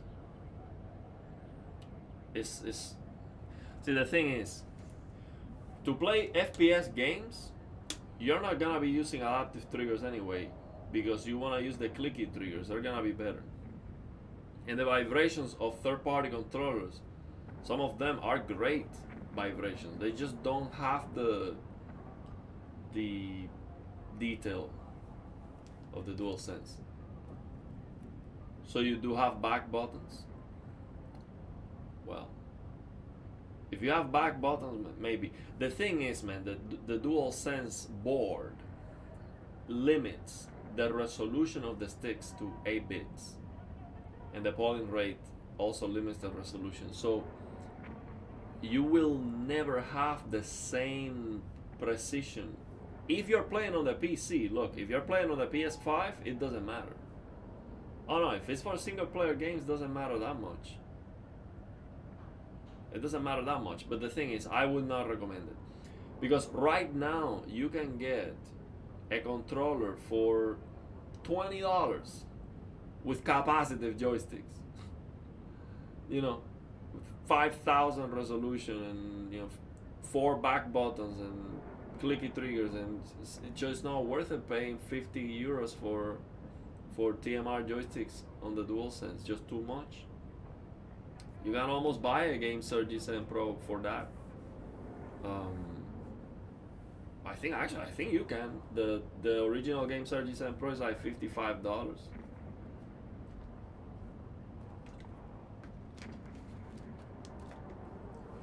There is a button map.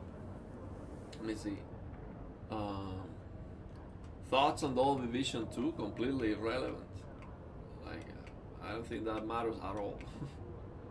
See, Dolby Vision is like charging you money for tone mapping. That is Apple-like stuff. See, the TV is not gonna look better because it has Dolby Vision. See, the only purpose of Dolby Vision is to make garbage HDR look brighter. I don't care about garbage HDR. I only care about the highest quality. The highest quality is gaming. Video content is very low quality. It's low frame rate, low bit rate, full of noise, film grain, black level rays, low HDR brightness. That's garbage, and there's nothing you can do about it. So all you need is accurate HDR on the TV. You don't need any dynamic boosting of brightness or colors. You just need accurate HDR on the display and great HDR content. That's it. So Dolby Vision, the only thing it's trying to do is to fix Netflix. Fix Netflix, all the streaming services that have terrible looking content. That's it. So Dolby Vision, and then you're paying for Dolby Vision more. So it's just not completely irrelevant. Doesn't matter at all. So let me see. There has to be a way. So crouch. Here it is. Hold. Oh, here it is. This is the one. So I just have to change this. Crouch to toggle and prone hold. This is what I need to do. So erase this left control from here. And I'm gonna put it right here. Bind. And I'm gonna hold escape to clear. Yeah, that's it. So I need that, and also I need to modify the curve of the stick. So because see, what I don't want to lose is the slow panning. That is something that I really enjoy about playing with a controller, and I feel like I lost it with this configuration. I mean, I still have it.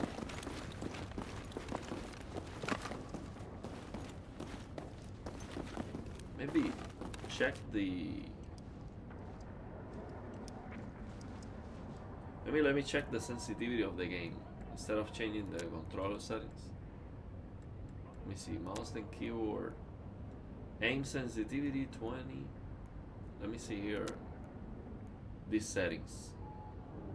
I have not touched any of these settings. For the controller, I nailed these settings, but I haven't touched it for the mouse. Crazy how trash HDR is across all platforms. Yeah, that's what they're trying to fix.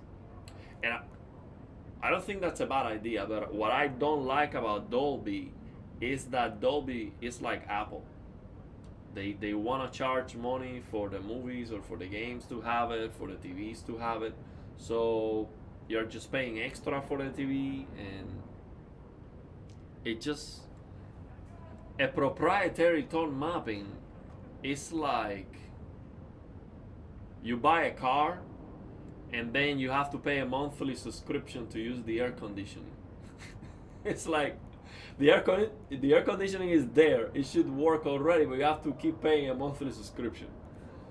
It's like buying a Sony reference monitor and then having to pay $1,200 to use BFI to unlock it, because it's there. I mean, it works already, and you already paid Sony $30,000. Well, that's not enough, or 30,000 pounds. That's not enough. You have to pay another additional $1,200 to use BFI. This is the kind of stuff that Sony does, and that's why they're going out of business. They are dead. Sony TVs are dead, and I am so happy about it. They deserve it 100%. King of TVs.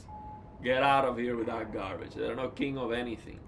They're going out of business for that Apple, for their Apple-like business practice. I think we killed it. Well, with all the rants, we killed Sony. Yeah.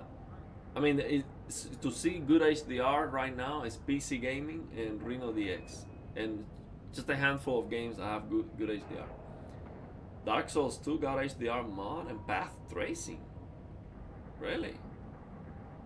165 FPS only? Really?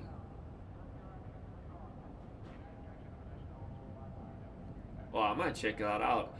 Let me tell you, Dark Souls 2 for me is one of the best Dark Souls games. I know people don't like Dark Souls 2, but one thing that I like about it was the amount of enemies, and I finished the whole thing. I played the whole game, all the DLCs. I think it was great. Absolutely great. So I might check it out. 165 FPS on Dark Souls 2. That's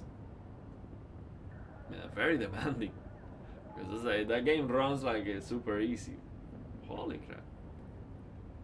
Let me see, what can I change here? The field of view? Nah, I'm not changing that. Movement, zoom, steady scope, whatever. Flick look. Infantry flick look mode always. Oh, so this is to turn fast. Man, it's fine. I mean, I don't think it. Maybe I would lower the sensitivity a little bit. Maybe just lower this from 20 to like 15. Let's see if that feels better. Let me get my headphones.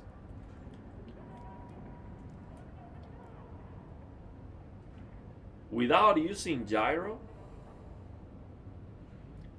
I can control everything better because I just focus on the right stick.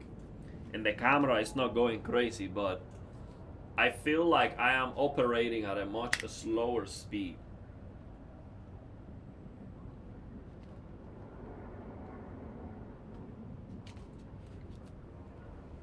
Let me see now.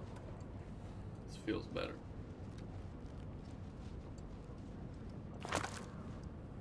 Yeah, the thing is, this also affects the gyro speed.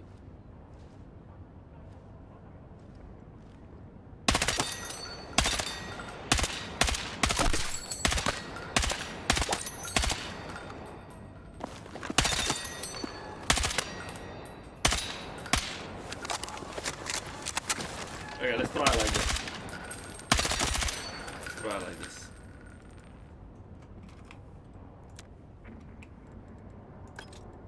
And I'll play that one again. I like that.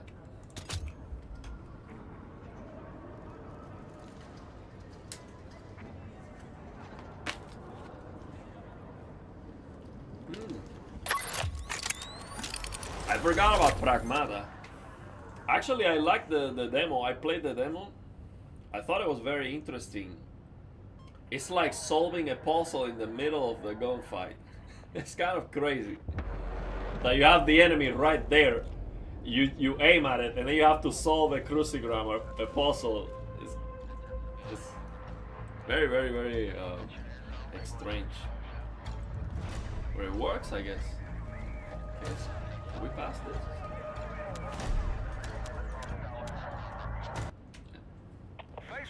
I don't know why the cutscene play again. Yeah, I'm gonna play it. Maybe I can stream Pragmata. I like it. I really like the demo when I play it. And it has native gyro support. See, but my problem with the native gyro support is that this controller, to use that, because here's the thing. This controller has gyro, but right now I'm using gyro to mouse, so the game doesn't know that my controller has gyro. And so when I am using X input on any controller, really, Windows thinks that I just connected an Xbox 360 controller. It doesn't know that my controller has gyro. So the only gyro options that you have on the majority of the controllers is gyro to mouse, gyro to stick, or something else. But it's not native. Now, when I change this controller to D input, I open Steam, and the controller is recognized as the model. And I do have native gyro support, but on this controller, the calibration of the gyro doesn't work. And the stick, for some reason, on the input is going, the polling rate is 100 Hz. So that they have to fix that. I'm gonna reach out to GAMESIR and tell them about it to see if they can fix that. I hope they do. So that's the thing. We have to figure that out first.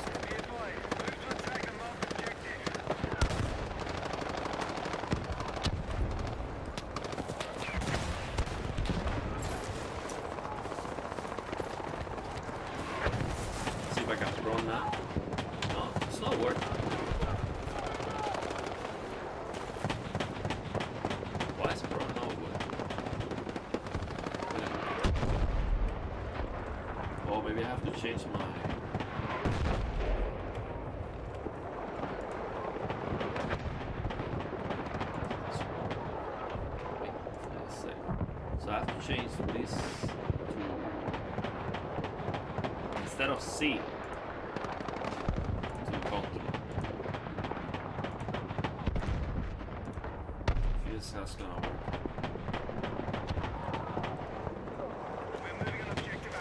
Yeah, now it works. But now let's see if the slide. Oh yeah, it works. It works. I don't know why on mouse and keyboard you have two different buttons to do the same thing.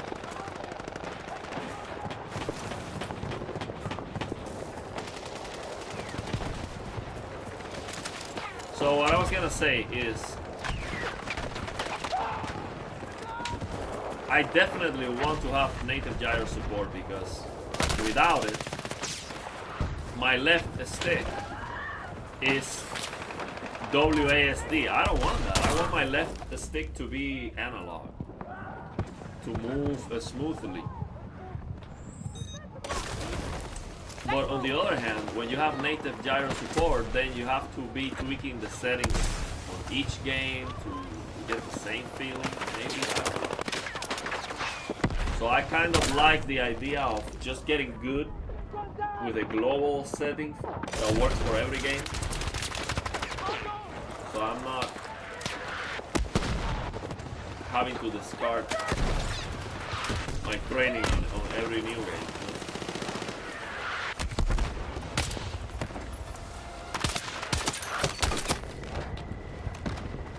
Yeah, I think with a slower sensitivity, it's harder for the gyro, it's not fast enough. Oh, I think what I have to do is when I am using the scope, I think what happens is that the sensitivity goes down. I think I have to, how do I keep the same speed? So here, how do I keep the same speed when I am ADS? Is this uniform infantry aiming what makes the... Okay, it's this zoom sensitivity coefficient. Enable and adjust sensitivity or uniform infantry aiming zoom. So the greater the value, the higher the sensitivity while zoom. Okay, this is what I need. It needs to be at 100%. Infantry zoom, aim sensitivity. Okay, yeah, I need this to be at 100%. Maybe that's what I need, or maybe higher. Let's see now.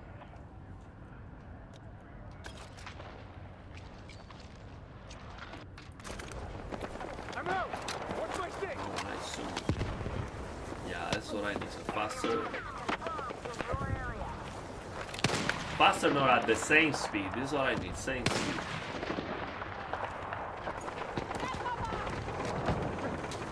Yeah, same speed. That's what I need. This is better.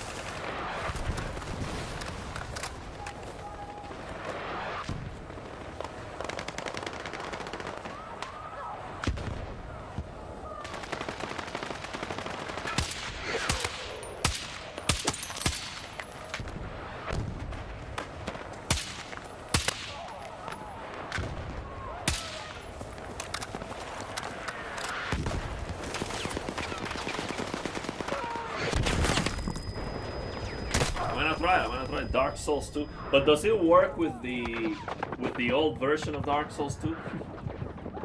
Because I think I have the Cuban version. I came with it with Dark Souls 1, 2, and 3 from Cuba on my hard drive. So I don't know if the mod was... I mean, it should be the same version of the game. I don't think they updated Dark Souls 2 at all. Maybe they did. I think when Dark Souls 2 came out, was that era where games used to come out finished, and there was no update fixing anything, you know? It is what it is.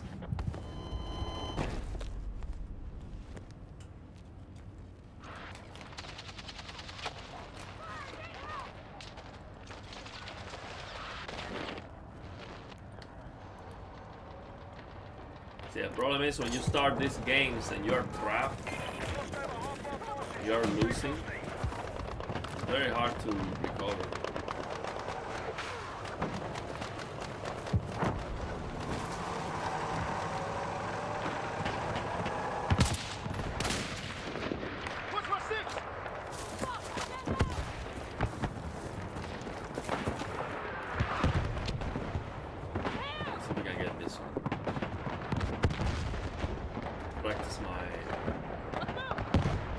my diagonal here.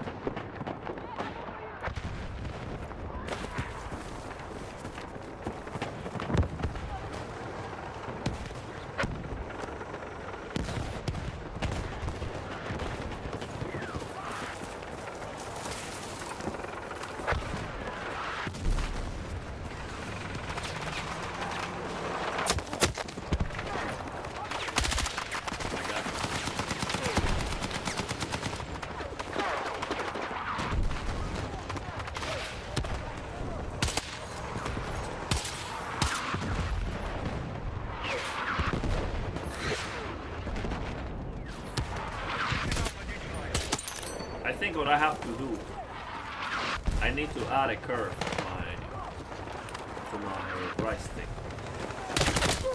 Let me do that. Because when I'm trying to aim slowly, I don't have that position. So this is my right stick. I would need a curve. And the same.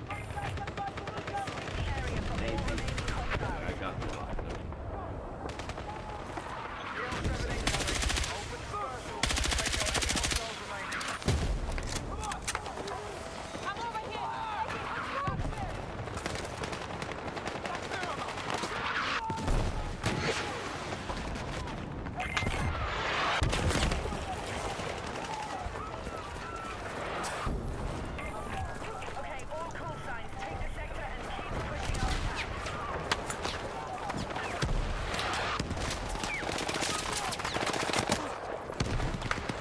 I cannot see anything out behind the smoke. I'm not a big fan of these mechanics where they just kill the visibility intentionally.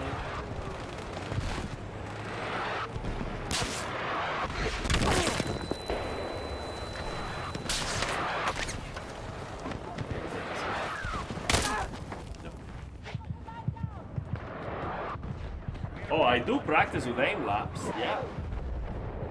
I need practice with a gyro. I just practiced it one day, but it helps a lot. I mean, if you get good at it.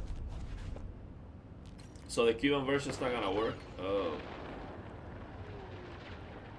maybe I'll buy it. I mean, how much is Dark Souls 2 today? Like $2 or something like that? It shouldn't be expensive at this point. If it's like $5, I mean, I'll buy that.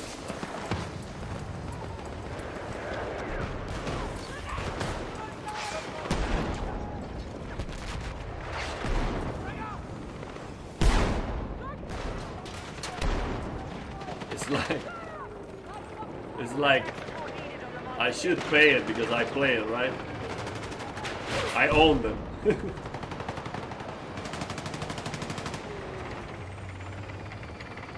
Well, I'm not gonna feel bad about paying for it.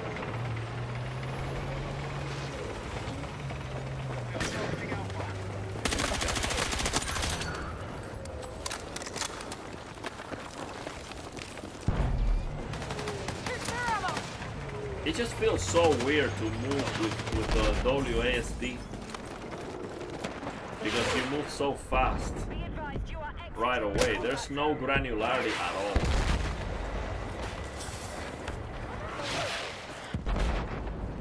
Cannot advance.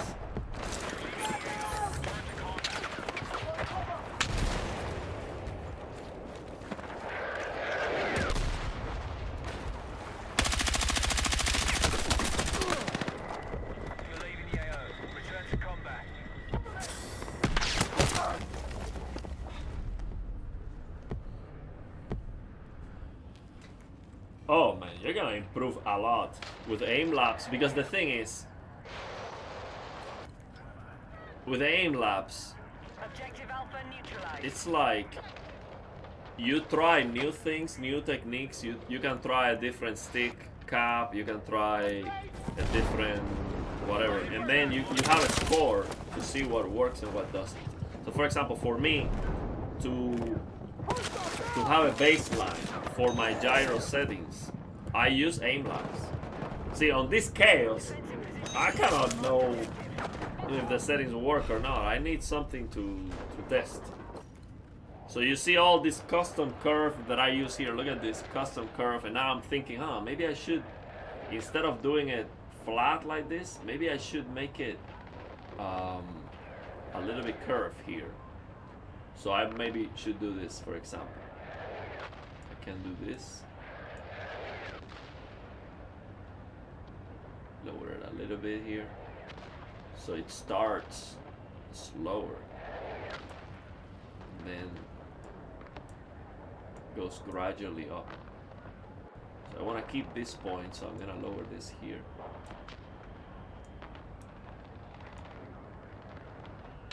So I'm going to lower it like this.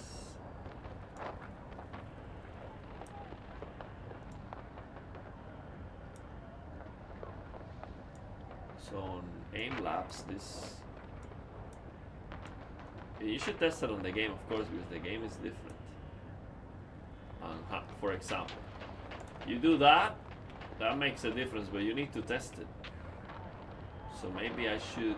Okay, maybe let's try that. See if that feels better. So it's not... See, the thing with aim-lapse, it's not about just practicing the same thing again and again until you get good at it. Is you try different things. It's like a benchmark. You try different things until you find something that works. We are attacking objective Bravo. Now, for example, now, by the way, let me check my performance. Let me lower the... See, I'm getting 120 FPS right now. Let me lower my... Let me get this out of the way.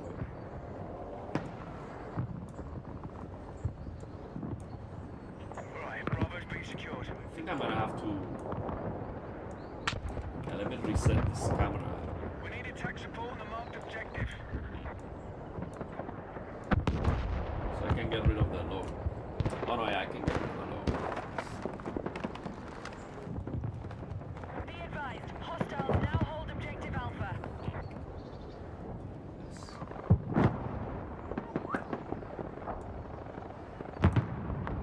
They're trying to get me to pay for that app, and I'm like, no way, I just get rid of the low. So let me lower the settings a little bit because I'm getting 120 FPS below 120. I'm using DLSS 4.5 quality, I think.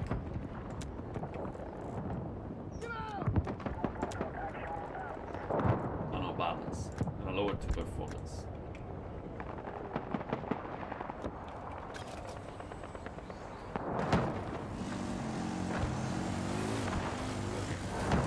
So now, let me see now. Does that make a difference? Feels stuttery. I don't know why. Getting 138 FPS. Enemies are attacking Oh, objective Bravo. wait a minute.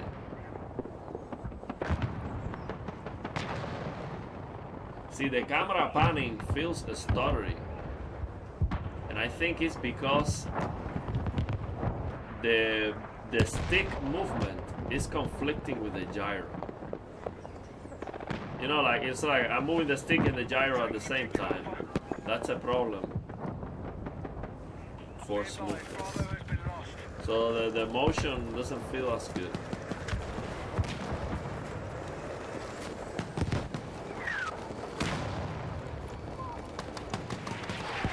I'll figure that out later.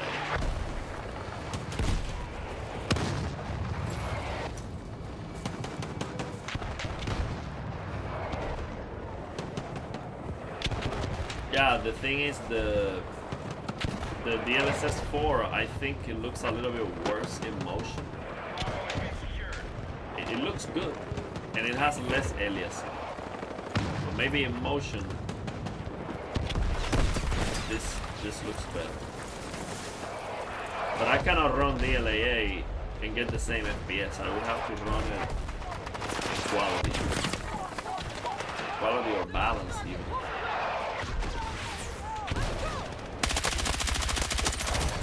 We got that kill.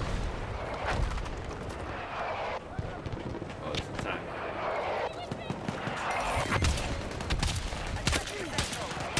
that revive to... See, I'm playing with the active, or with the gyro active all the time. And the reason is, see, I might end up just activating the gyro when I press the ADS. But the problem is, I want to practice. So as a practice, I want to be using the gyro constantly to learn how to compensate and how to use the right stick and the gyro at the same time. Because if I only use it when I ADS, then I don't practice. You know, I don't have enough time to practice. I cannot see anything. This is great. There are two. I know these are not real. This is hallucination. Wow, it was my guy.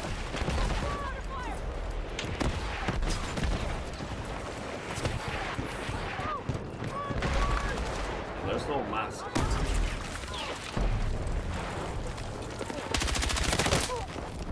It's crazy, you cannot see anything. Yeah, but remember I'm streaming. So when I'm streaming I lose a little bit of performance. But yeah, maybe it is a better idea to just activate the gyro when I am ADS. I just want to have this constant practice of having to control the game with it.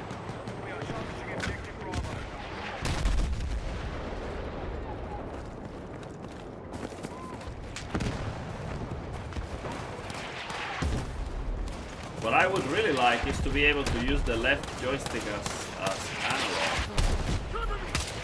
and not having to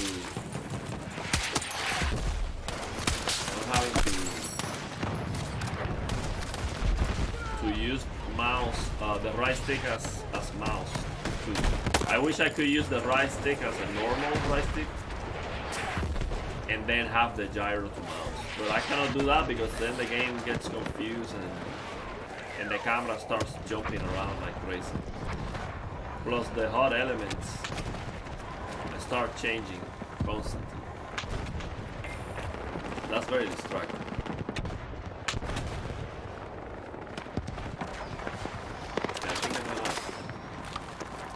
I'm gonna increase the sensitivity to what it was. Because the gyro is just too slow. The default is 20. So I'm just gonna keep it at 20.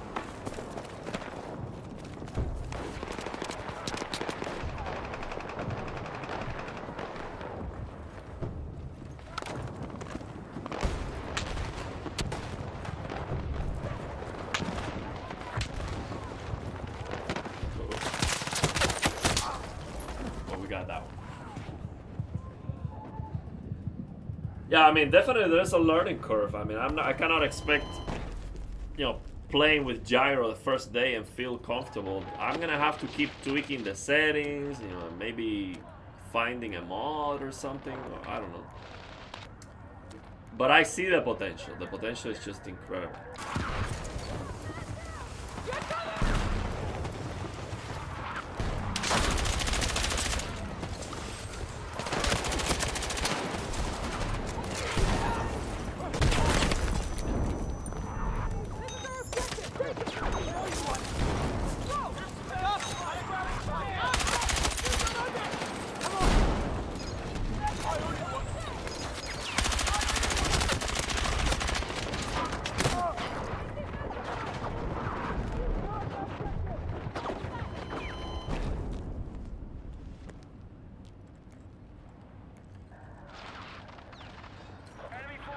Yeah, there's something about this game mode, I don't know, I feel a little bit disconnected this one.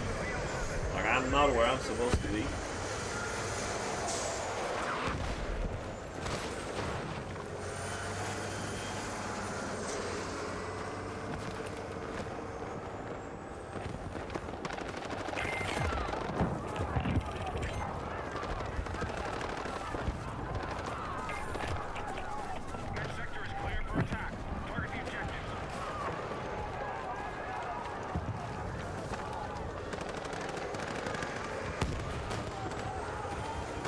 And playing the game is harder than just practicing on aim laps. Because I remember when I tried this the first time, I was like, oh man, I'm gonna feel sorry for my enemies. I'm gonna obliterate the competition. But then when you're playing the game, there's a lot more things going on than just moving the gyro.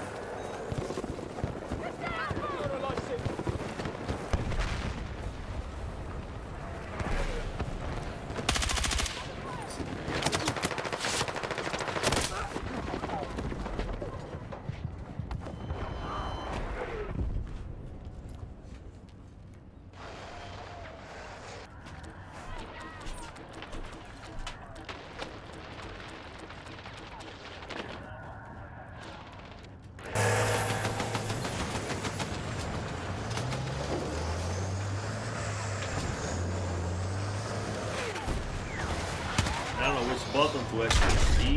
Okay.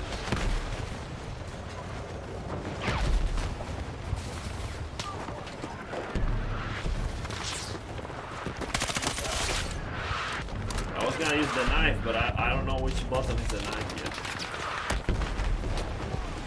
See, this thing to peek here is so weird with WASD, not having the analog. Very weird. Yeah, I don't think I like this game mode, honestly. I'm gonna change. This game mode is not. It just doesn't feel. I don't feel connected. I don't know what's going on.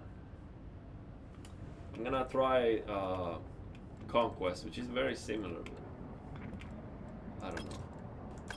I'm gonna try this. No, Breakthrough.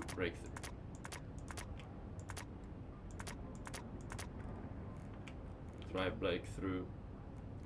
I like this map. This is the one I was playing.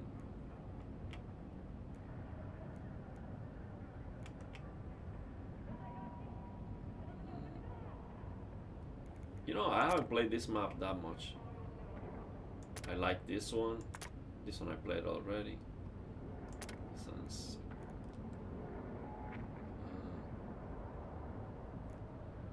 let's play that.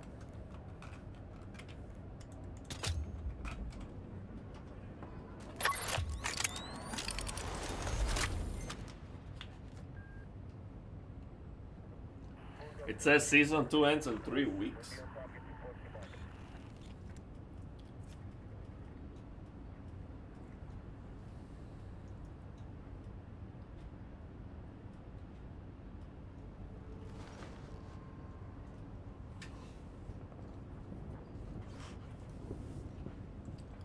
See, how can I...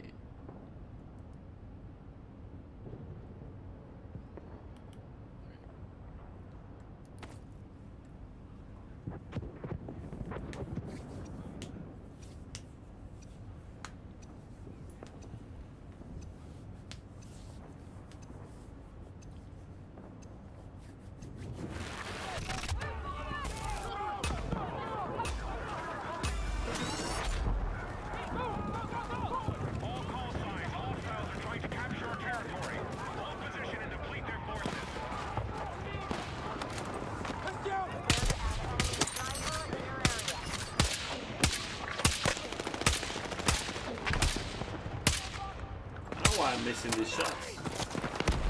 Supposed to be hitting.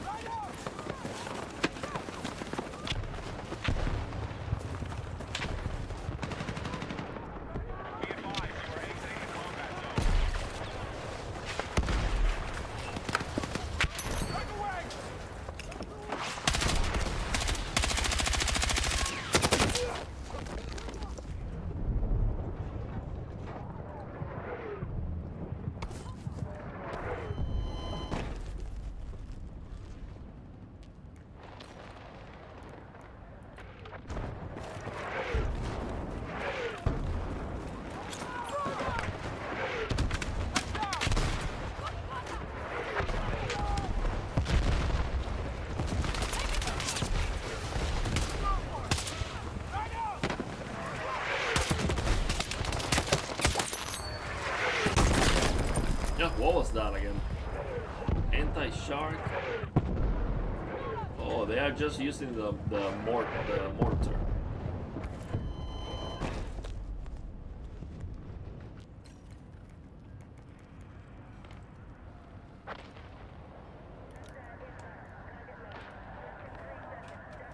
Still haven't figured out the controls for it.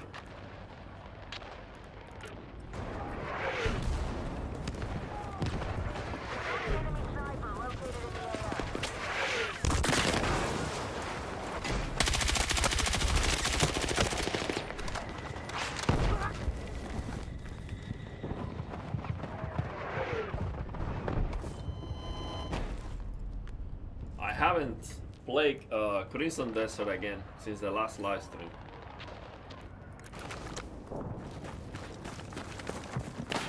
Has anything improved? Did they fix the popping? That's the big question.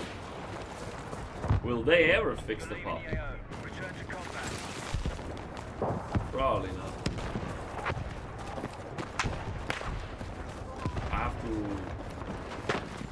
I have to try them on to fix the popping to see if they added the Epic Game support, because it was only working on Steam.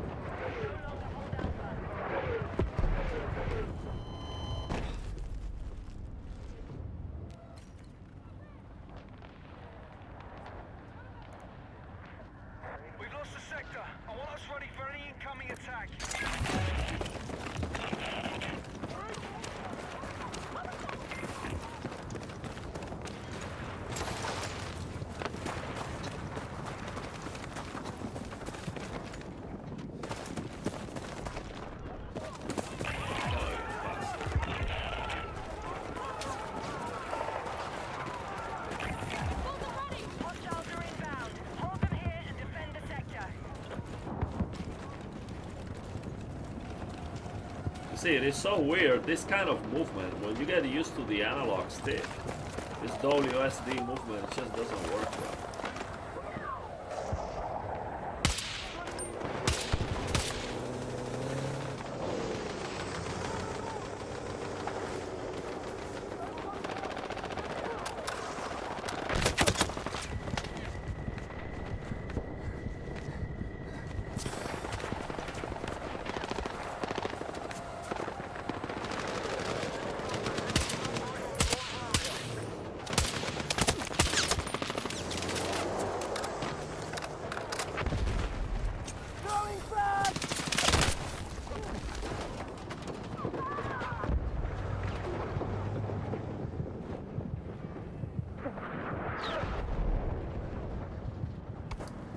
I think after this game, what I'm gonna do is I'm gonna try aim laps to see if I tweak the settings better or something, because it's not working well. I'm missing something.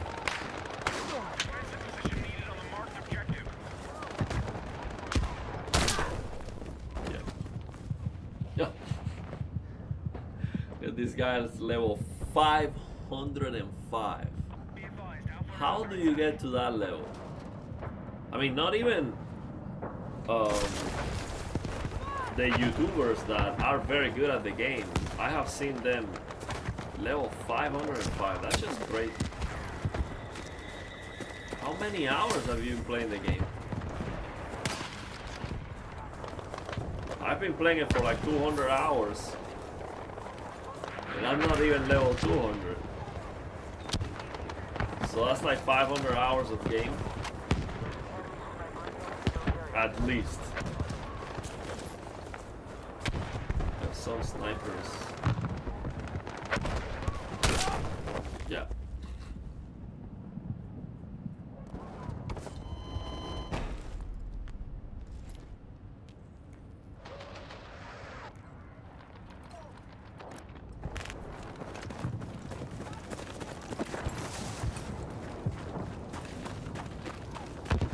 Yeah, after this one, definitely. I'm gonna try aim laps.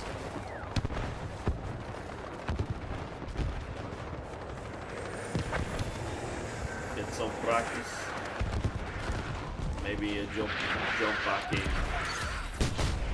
Play this one or something else.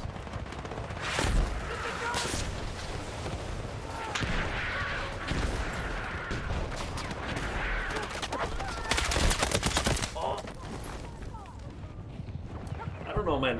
Also, red sec for me feels like you have a more clear objective. Like it feels the progression of going through the stages and advancing. It just feels more rewarding than this. Because here, every time I win here, I feel like the win has nothing to do with me. You know, it's like your team is like 20 people. You know? You can play terribly and win, and you can play good and lose. So it's not that rewarding. Other than getting the kills, I don't feel a lot of reward on these multiplayer modes. With Red Sec, when you win, that's likely because you play very well.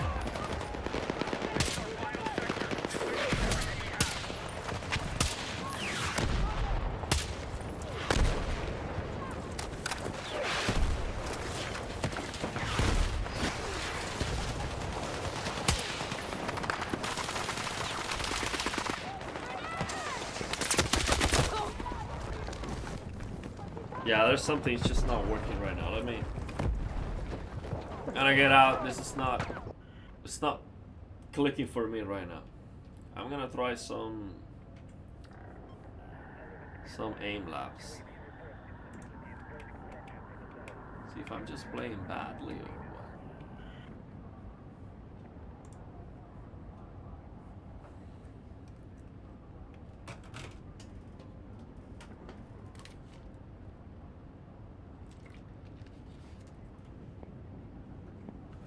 Let's see what's going on.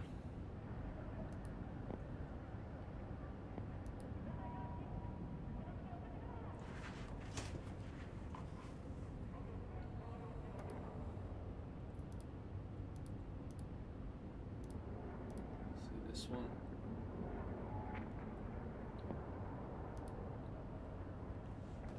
Okay, let's see.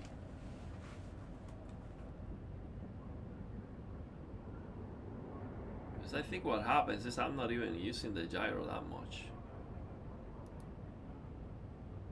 I'm mostly using the stick, and then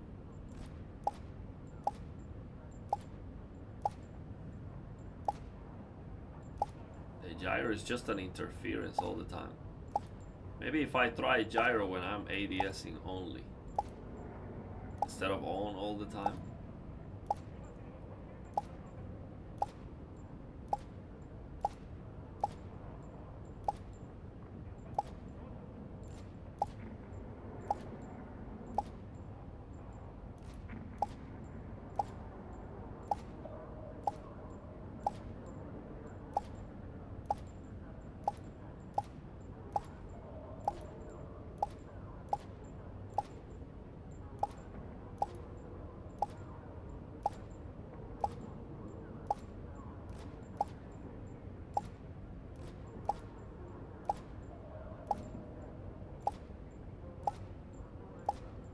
The camera is shaking. Oh, it's not bad, but the camera is just shaking all the time.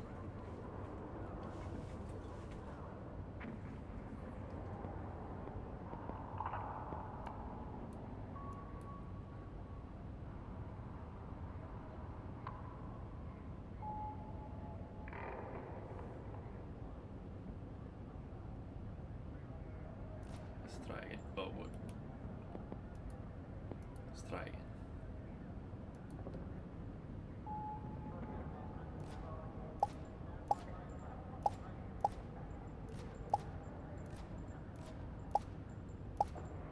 Start again.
That's not bad. That's not bad at all. I'm gonna increase the speed now. I'll play it that safe.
Look at that, 45,000.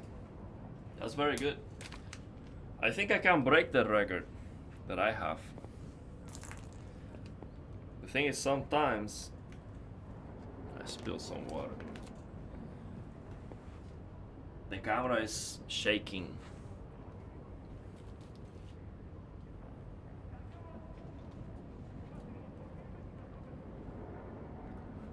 I'll be right back. I have to get some toilet paper because I spilled some water on the carpet. I'll be right back.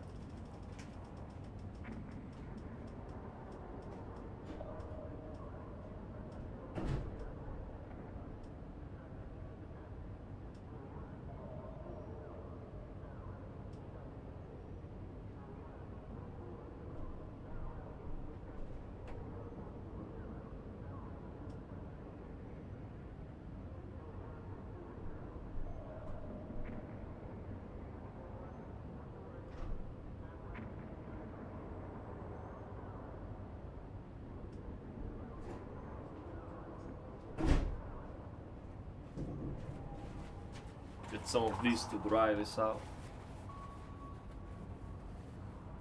That's the problem with the carpets. You drop water, it's a mess.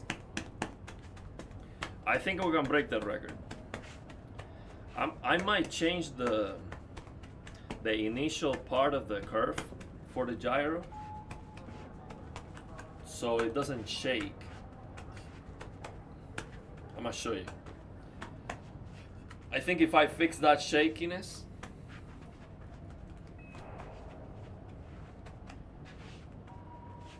you might get better results.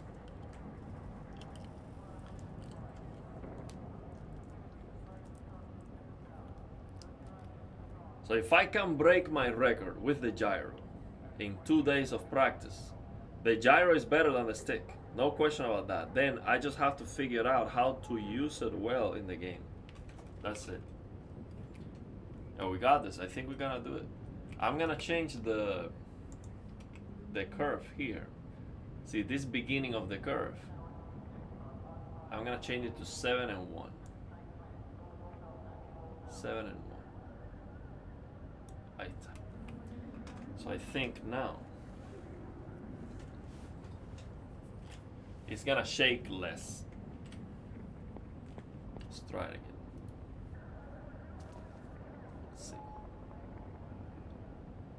Now it's gonna shake less. Yeah, this is better.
See, that's the problem. When I get into a corner and I'm like this, that's when everything starts falling apart.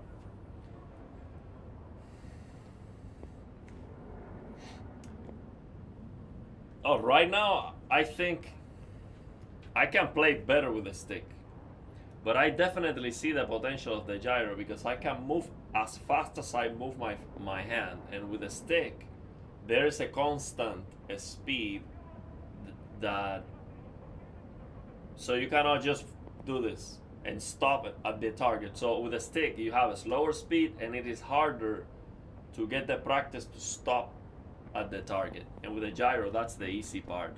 But the hard part of the gyro is when I start moving to the left of the screen and then my hand is like this, uncomfortable, and then I'm aiming like this. See, if I was all the time aiming like this, whew, that would be like easy record.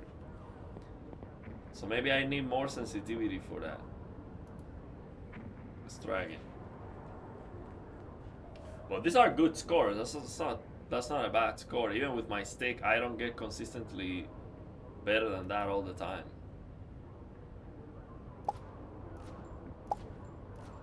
Okay, let's start again. Okay, let's see.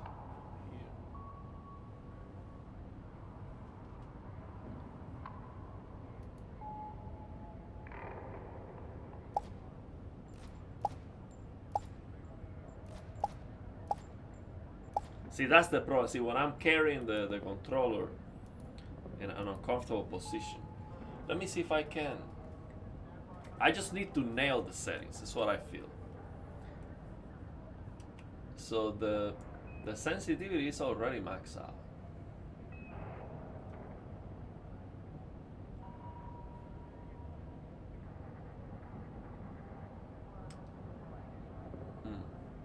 I'm thinking. Maybe I need a little bit more horizontal.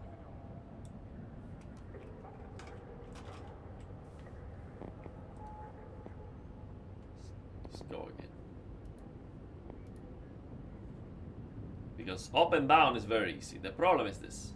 That's the challenge of the gyro. To not have to move. Should be able to cover all the screen.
.46, that's not bad, but it's still a little bit nervous.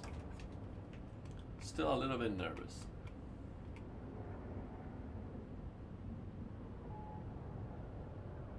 I'm gonna increase this to 8.1.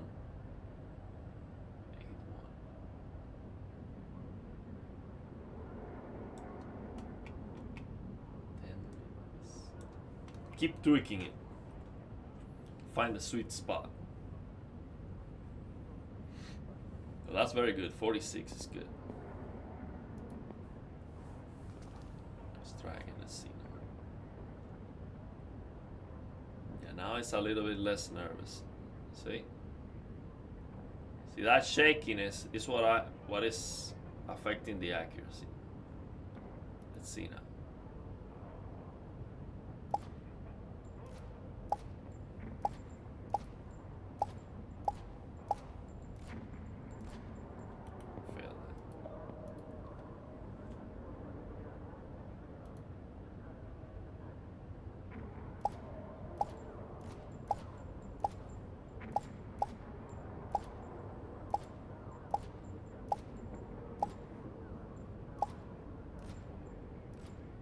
That's the problem.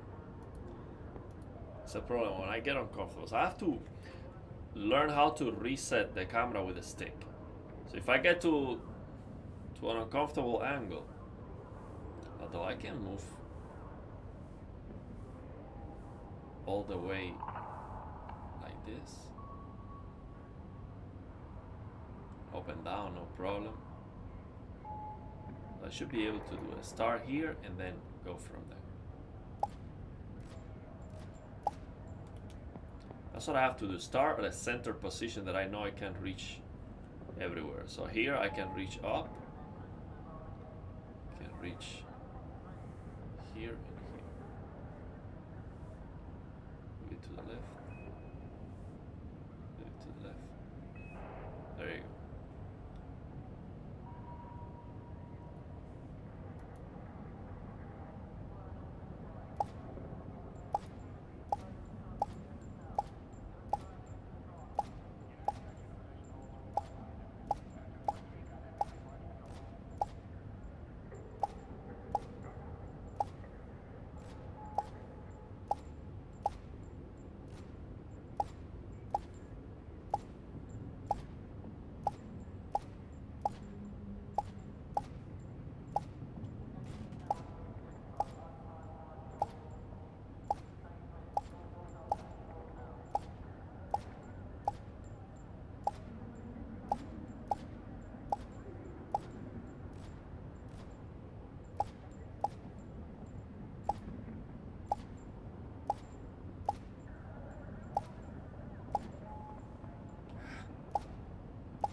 I had some bad moments. If I keep the momentum,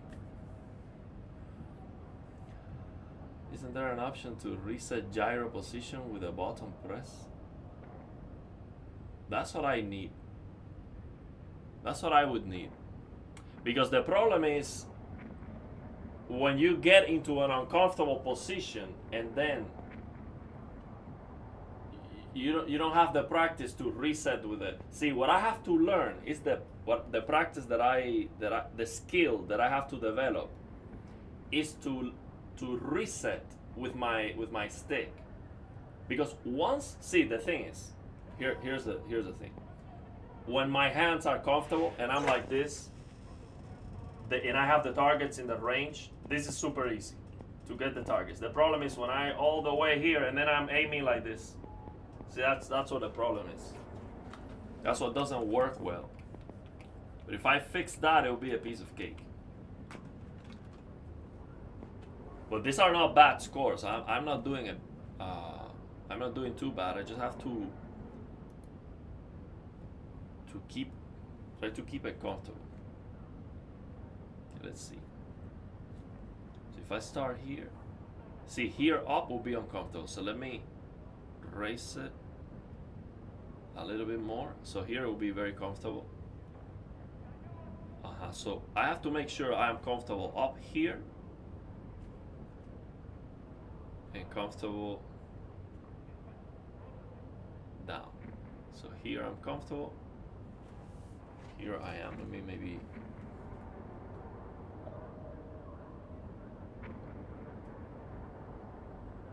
Okay, I think I got it here. Let's see.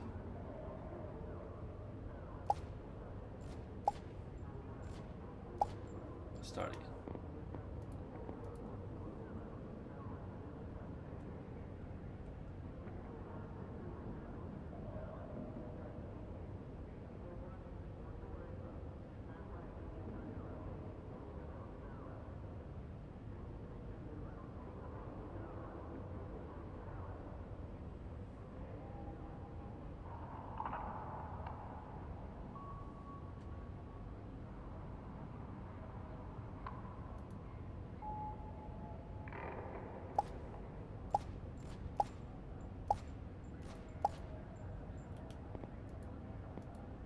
I'm gonna try to go for it, just fast.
See, I was not bad at all. 49,000. That's my highest score with the gyro so far.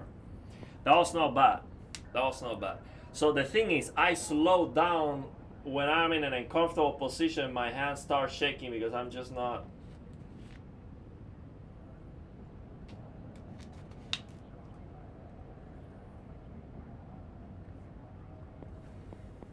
I have to relax.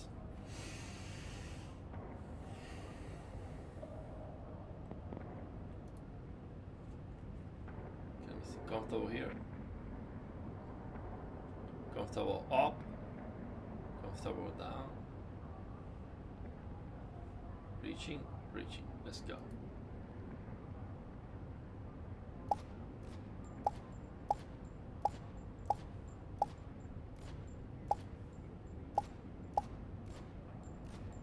Yeah, that's bad. Start again. Reaching, reaching.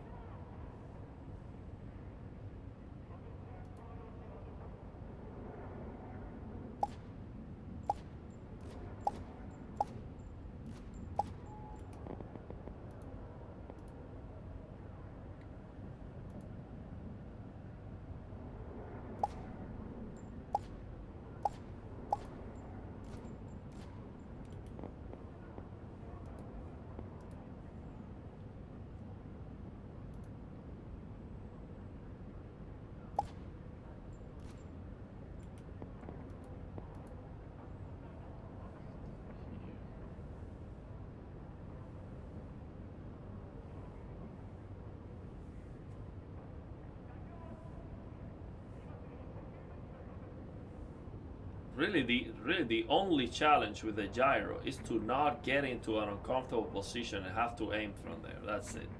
If you can nail that, the rest is easy.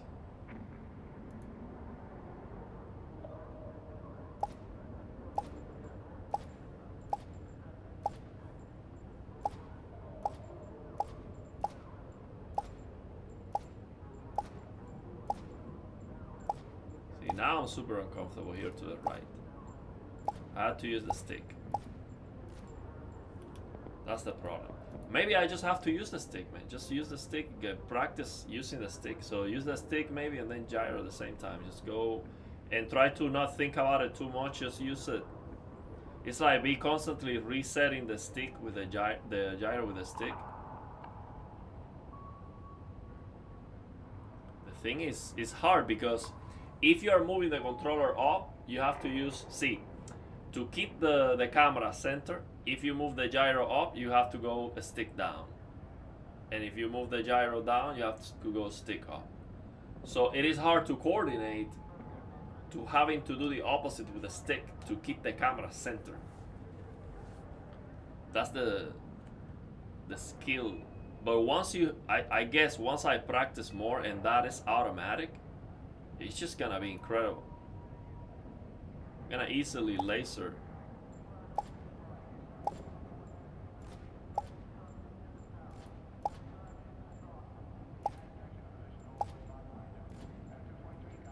It's just not.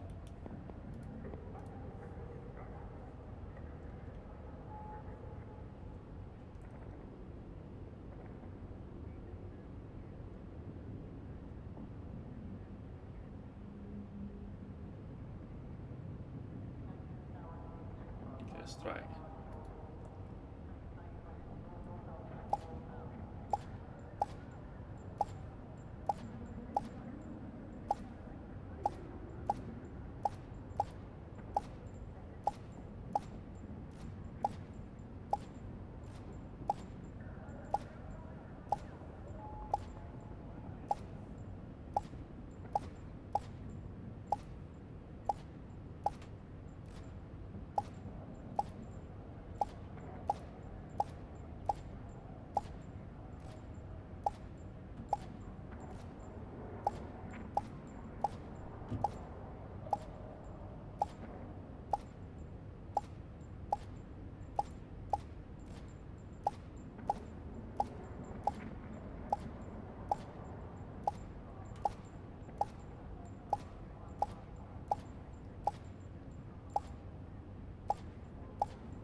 That's the best so far. You failed to select the closest target 13 times. Yeah, the target selection is kind of important too.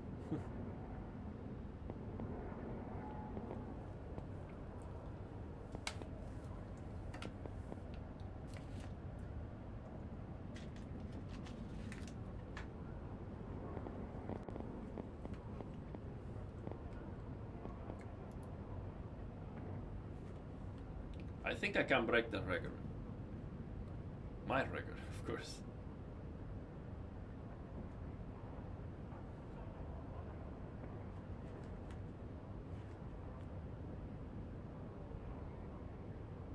Okay, let's go.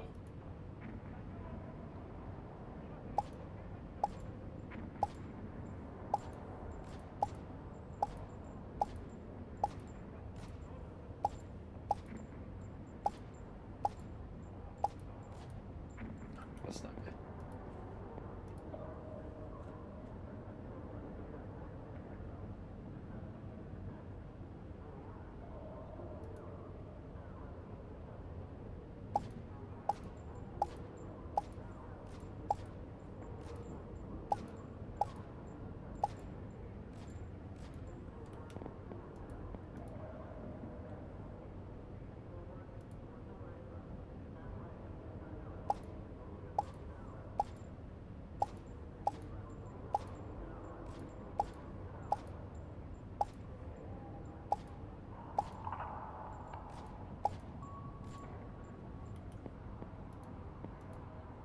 Trying to break the record, so if I see like it's a bad attempt, I don't continue.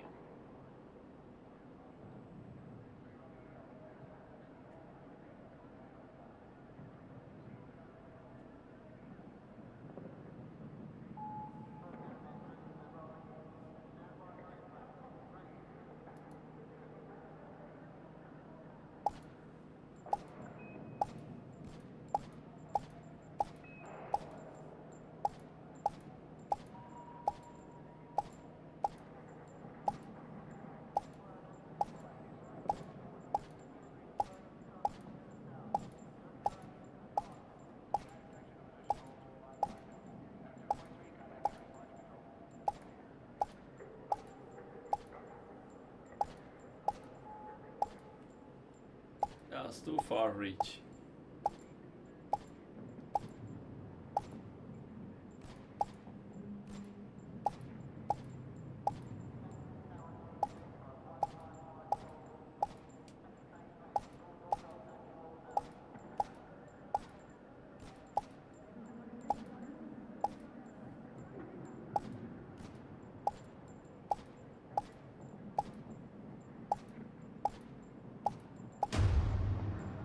Oh, look. 51,900. We're getting close. My record is 54. I think I can do it. I just have to... See, what I'm going to do now, it doesn't matter if I get into an uncomfortable position. I'm just going to move my body because I just don't want to do this. But if I just stand up and move, I can't do it. It's like playing a VR game or something, you know. But if I have to do this, I'm going to do it. If I have to move laterally, I will. And then I think it will be a problem. It will be a lot easier. Instead of having to move my hands, if I just do this and this, it will be easy actually. I think I can break that record if I do that.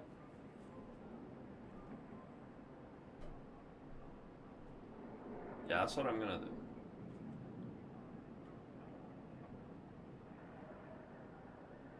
If I have to go, the thing is, if I have to go up and carry the controller with my hand, then it gets shaky.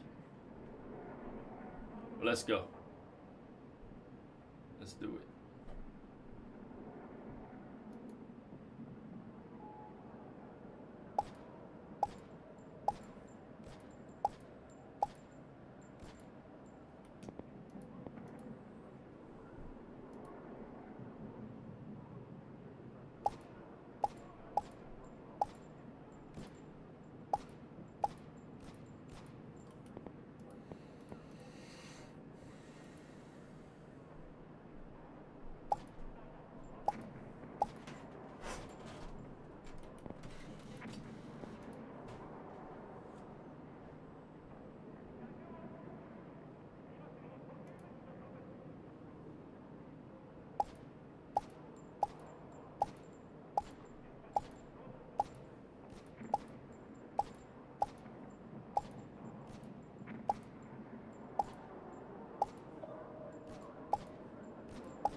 That's what I'm gonna do. I'm gonna use my legs and move my body like everything. You have to get fully into it. It's the same as VR, yeah. Same as VR controllers. FPS style gyro controllers should be split in 2 parts. So you get 1 for each hand. I see that, but the thing is, if I have the controller on the air, I feel like my hand will be shaking more. See, for the scope to not shake, I am resting my arms on my legs. That's what I'm doing. So if I had the controller in the air, it would be harder. I would get tense, I think. Let me try. I can also look. I can also put the keyboard on my legs and then have the controller in one hand and then aim like this. I can do that. See, pa pa pa pa pa pa. It'll be like having a gun. Let's see.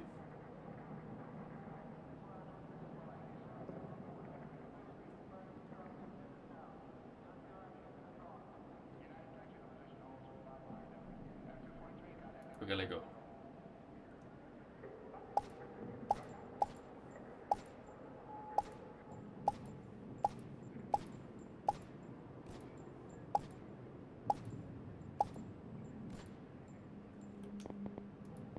To increase the speed.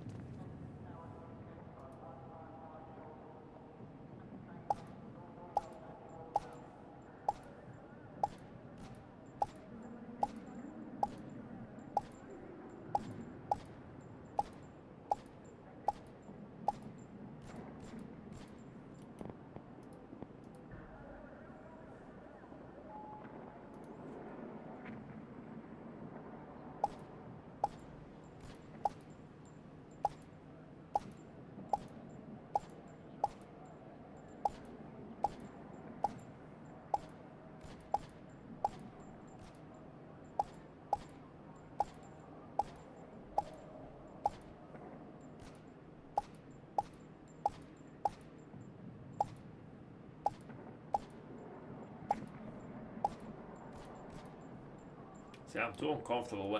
See, as soon as I separate my elbows from resting, it becomes a lot harder to aim.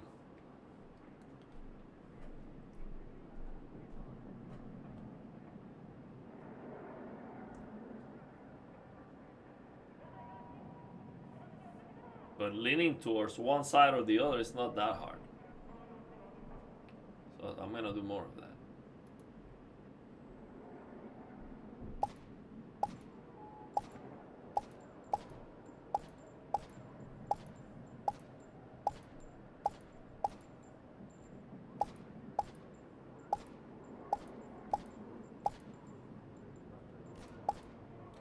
See, this just messed me up. Like I was too to the side. Man, why is this so hard? If I had to go this way, maybe oh, I know, I have to tilt my. I know what I can do. So I can keep the controller resting on my legs, but then if I have to reach, instead of doing this, what I can do is I can tilt, so I can keep my controller stable. So basically it's like aiming with the body rather than with the hands. Yeah, other controllers have the gyro, but the thing is that this controller has the curves. So what made the biggest difference for me was this curve. To be able to set this coordinate. So the very beginning of the movement is almost not registering anything on the curve, just 1.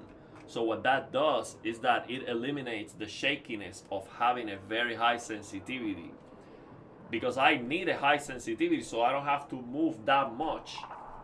So I just move a little bit and I get the fast movement. But on the other hand, it will be like this. See, it will be shaking all the time if I don't have that setting. So that's what's making the difference. So, but I'm gonna move my body. That's what I'm gonna do. If I have to reach, It's like a roller coaster. Let's go. So if I have to go up, I can do this. Down, up, and basically in that way I am aiming with my legs and with my abdomen. It's like, let's go. Pa pa pa pa pa. It's like I'm ready to fight. See? Right hand, left hand, right hand. Pa. See? Let's go. This is the fighting position. See if it works.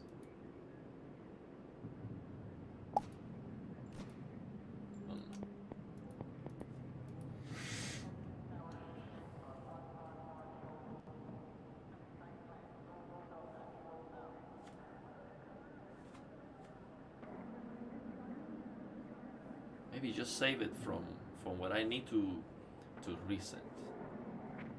Just move the hands.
Fail way too much.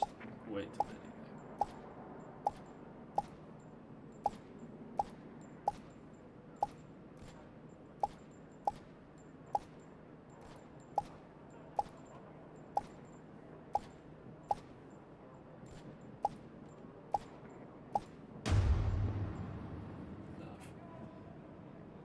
So the difficulty is side to side. Up and down is actually very easy.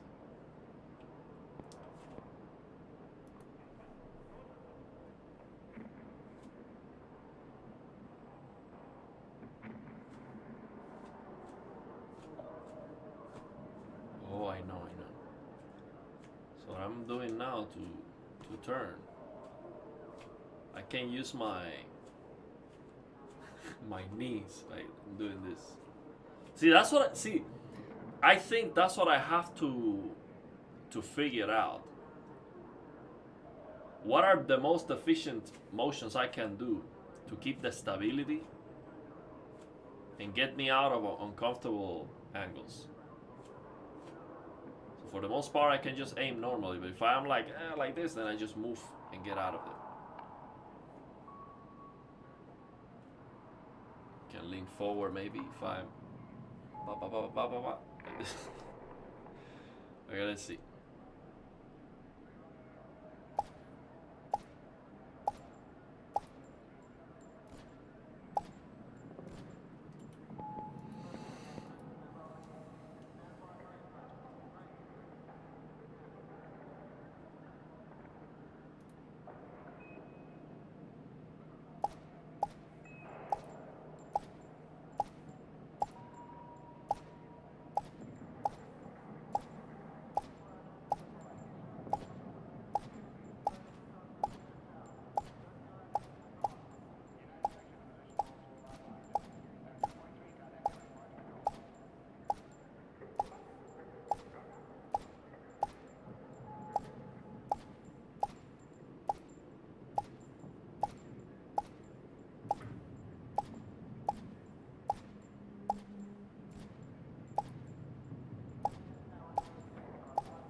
Oh, we are getting close.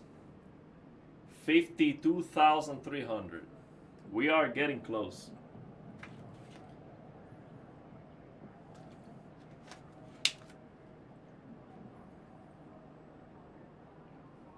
I'm sure I can break it. I'm sure I can break it. I just have to.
Just got into very, very uncomfortable.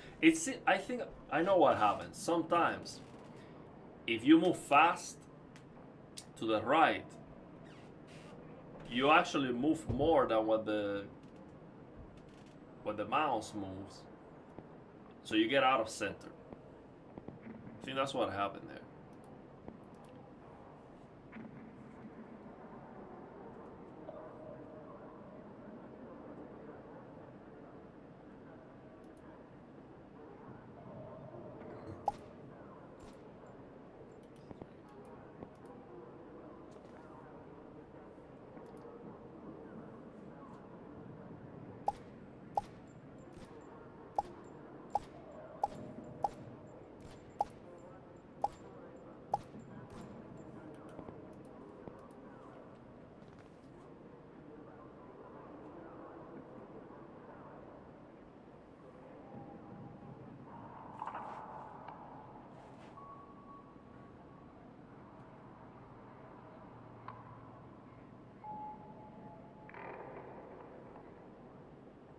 It's like on the Olympic Games. You see that before they start shooting, they do a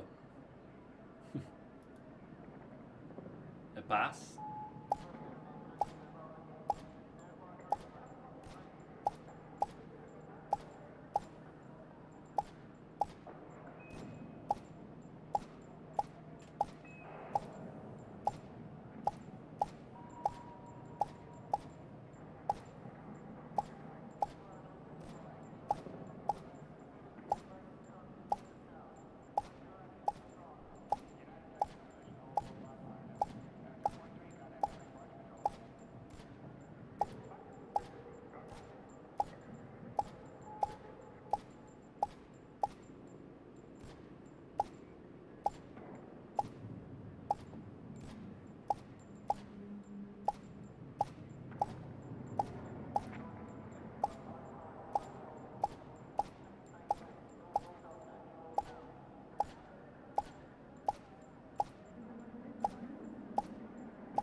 Oh, we got it. And I missed a lot. I feel like I could have done a lot better. We got it, new record. So I know, man, it's just the potential for the gyro. I can do it better. The thing is, the only thing I have to solve, see, the difficulty of gyro is not aiming. Aiming is very easy. The difficulty is to stay in a position that is comfortable for aiming. Because when you start turning to the right or to the left, and then you're like this, aiming like this with the controller in the air, that just doesn't work. But if you keep the controller comfortable resting on your legs, and then maybe you move, so you don't have to, you're not forced to get out of comfort. I'm gonna try one more time, one more attempt to see if I can go higher. But this is already my best in like 4 months, second day trying gyro, and I can already beat my stick record after 4 months of practice. It's not even close.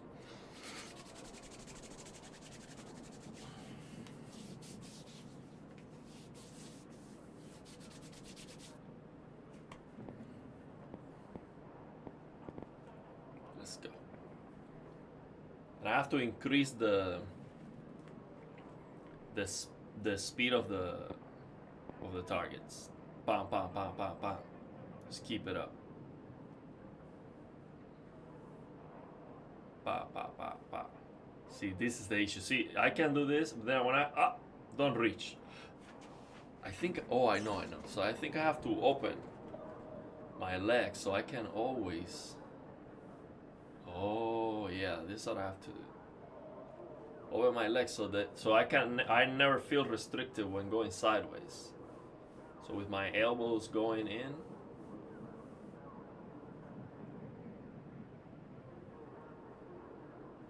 But can you imagine having to play like this? Like, I'm not even sitting on the chair like a normal person. I'm like a monk, like a Shaolin monk. In a kung fu, I'm using a kung fu posture.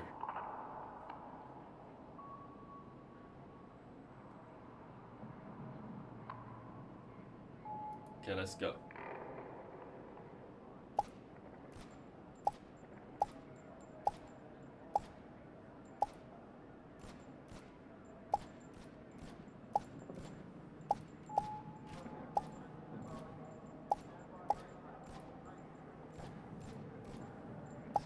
This is practice already. Like, I'm not gonna continue this, but let me see if I can.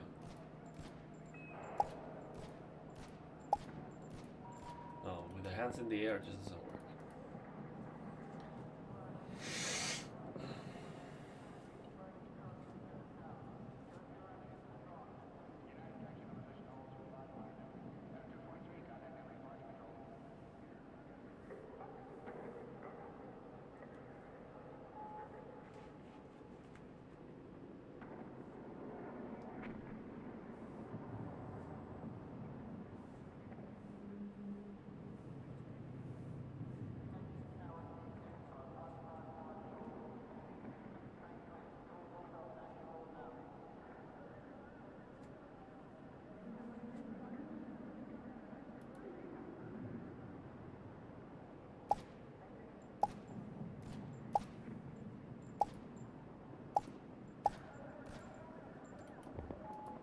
It's not fast enough.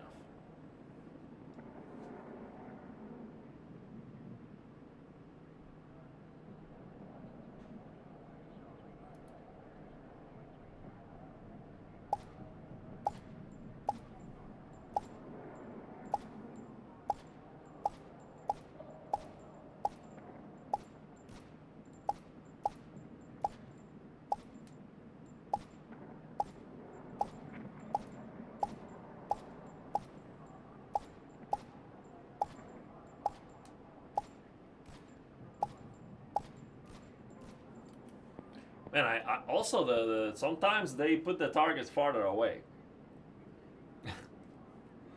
Sometimes I have more lucky. Like now, this one seems easier.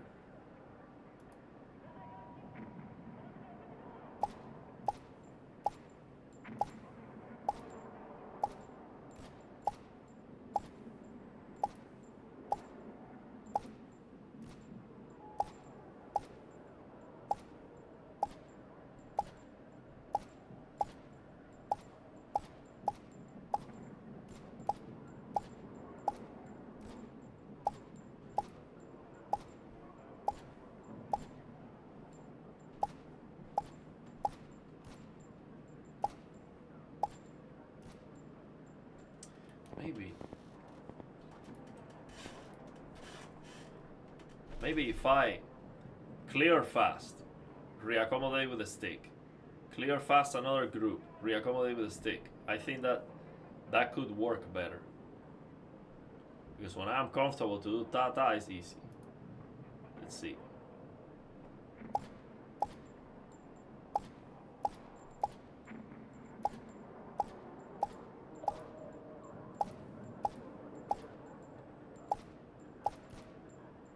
I think this is what's gonna work. That's it.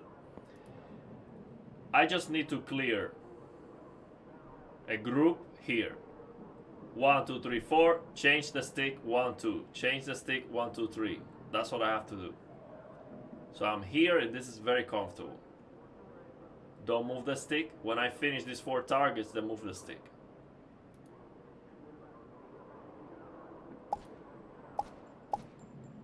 Move the stick. Move the stick. Move the stick.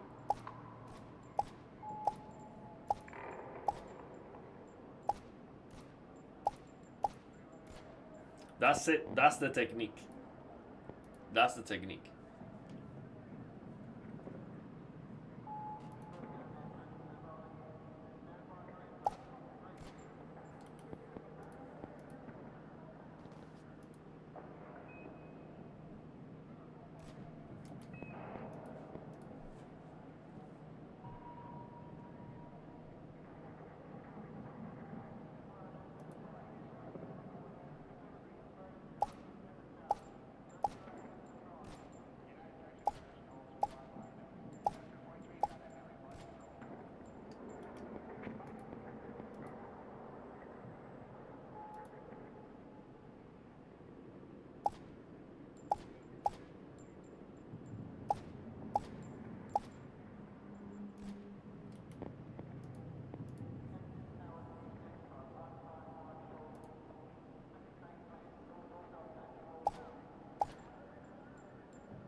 Just take some coordination.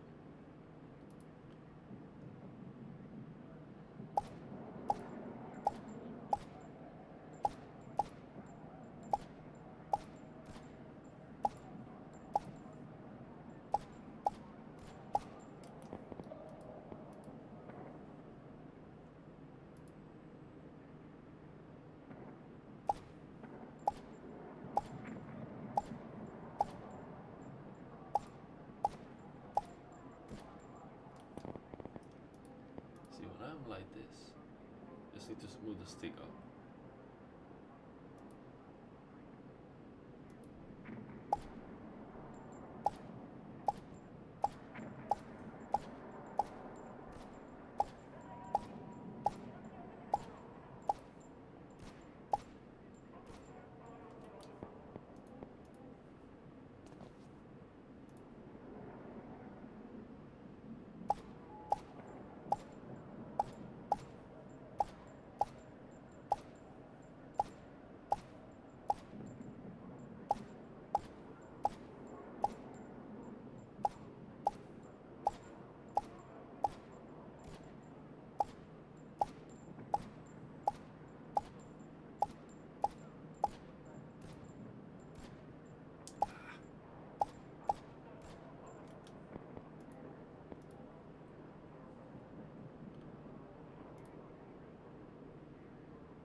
Well, I'm tired.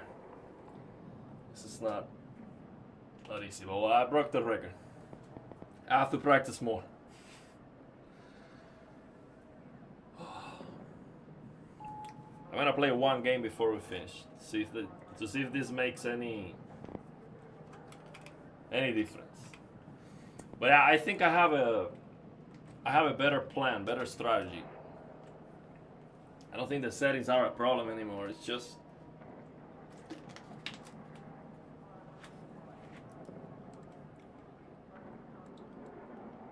my technique. Okay, so I'm gonna play a red second.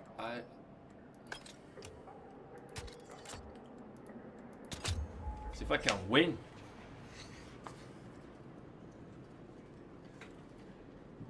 It's a different reward when you win on the gauntlet. The multiplayer is just way too many players. You feel like you're not winning anything. It's like 20 people.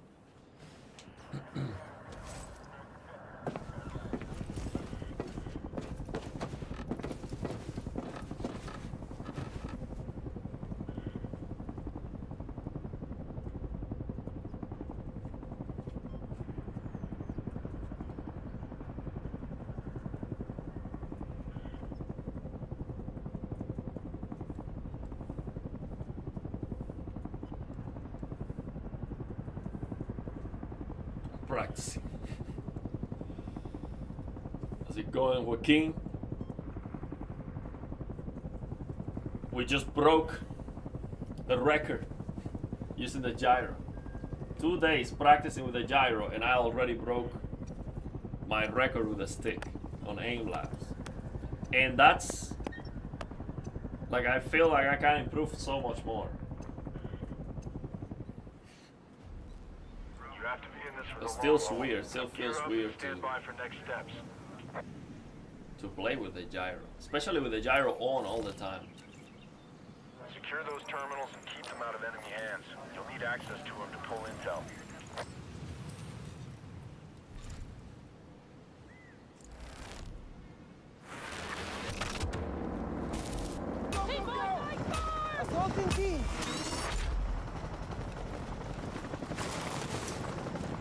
I don't know what's the button to. I have to figure that out. What's the button for the knife with my configuration? Your teammate secured a terminal. Keep it up.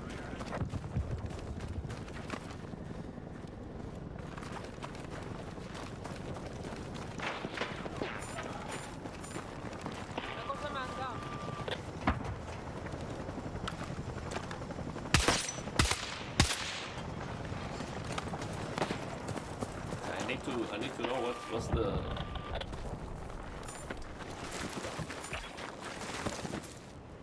button to use the knife here.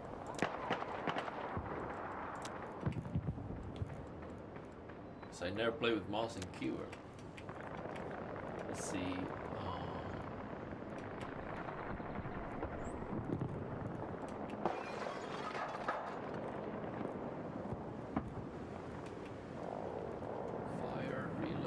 Melee with the F. Okay, so I need the F.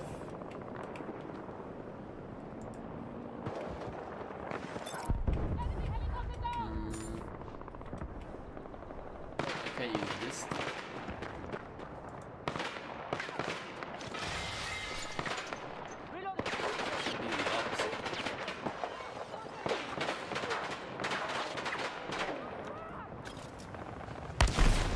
Finally ready to use my knife.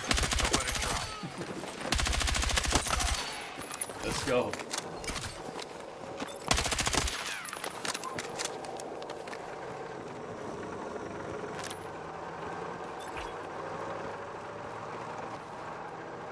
The E.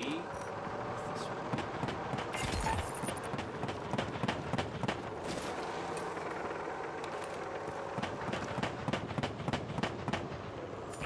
This one doesn't do anything to the vehicle.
I would have to figure out the vehicle controls to use the vehicles.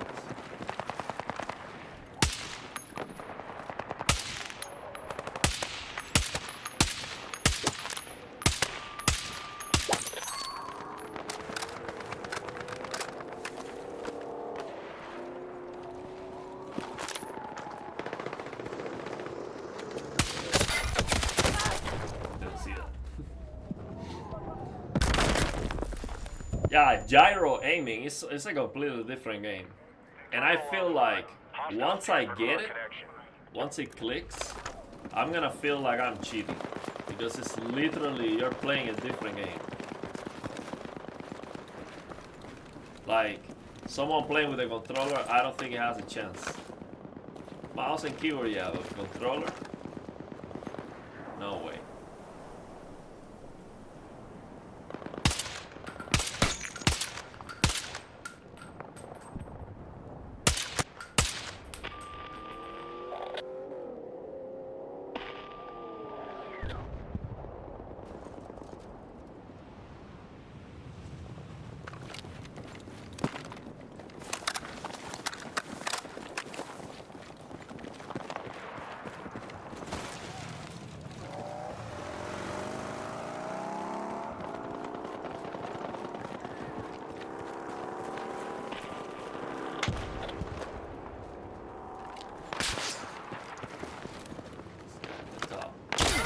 Knew it.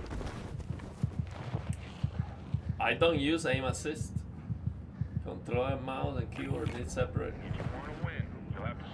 I don't use aim assist, and now with I'm using a stick to mouse and gyro to mouse, so there's no aim assist and no recoil benefit either. And I wanna tell you, I don't believe that aim assist makes any difference. Because if I turn it on, I don't play better. I'm used to play without aim assist and I don't feel it makes any difference. Now, it's definitely gonna make a difference when the resolution of the sticks is very low.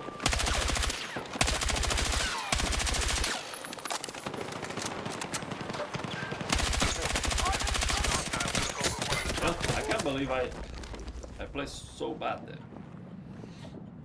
See, here's the thing.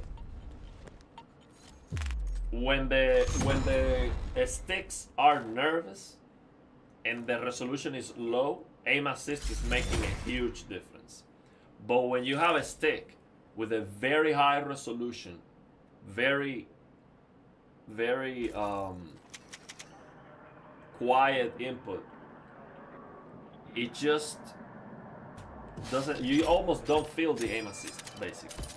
So the thing is,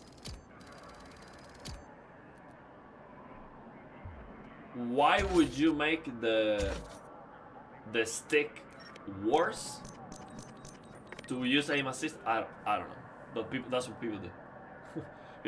People come here. This is what people do. They come here to the controller settings and they lower the stick resolution intentionally for the aim assist to snap harder. It's crazy. Now I'm gonna be right back. Let me go and take a piss. I would never do that. It's like making the controller worse to use something to cheat. I don't know. Aim assist is not cheating, but it's like, why would you do that?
See if I can win one red sec. I feel good already today.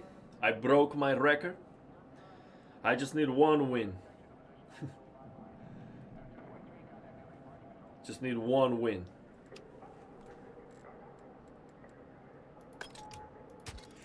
One win to be happy.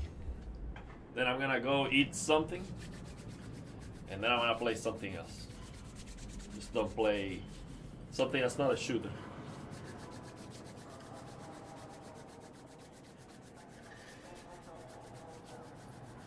Maybe I'll play some Crimson Desert. Maybe so I'll finish tomorrow. I'll finish Battlefield 1. They can pay.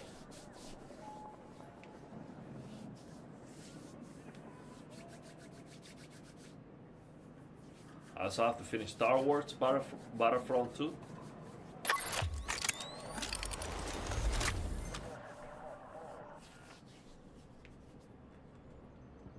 I do that tomorrow.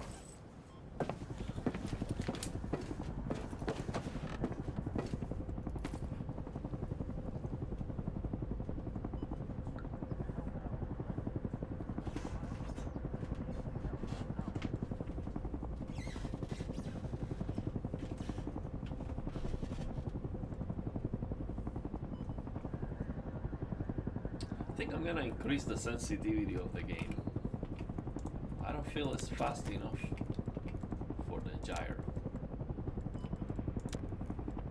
It's in 20. Let's try 30.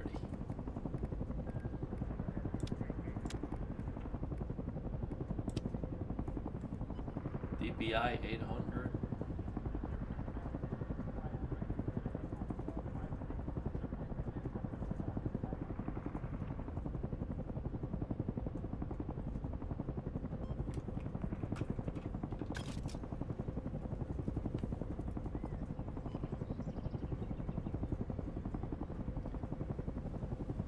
Now, aim labs definitely helps you, find the settings and tweak the technique and all that. But then playing the game is something completely different because there's a lot more buttons and a lot more things you have to do. So even if I become an aim labs god, still I need to learn how to play the game. Grab any data drives you can find and get them to the extract points. Watch your backs. You're not the only ones looking for them. Now with gyro, the thing is you cannot just rest your on the chair. You cannot be too comfortable because you have to keep the mobility. Okay, let's see how it feels. Yeah, the thing is with the gyro, it doesn't matter how fast it is. It's never too much.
How's it going? Just trying some gyro gaming for the first time. This is the first day I play with the gyro ever. This game, Battlefield. I did try the finals the day I reviewed the controller. And I tried gyro before, but gyro to a stick is completely different. It doesn't work well. I never tried gyro to mouse because when you're using the mouse, you cannot use your left stick on analog. You have to map to WASD, and that doesn't feel great. Like, that's the worst thing about this setup, is that I cannot use my left stick normally. It just feels so weird to move like this, because I'm not used to play with mouse and keyboard. What is that?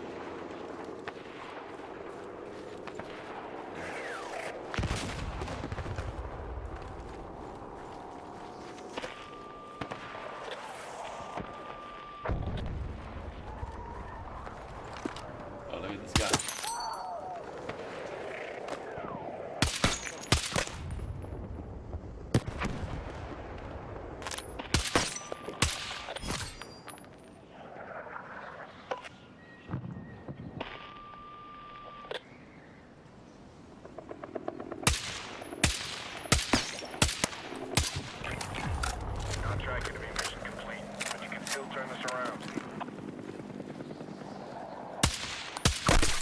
There you go.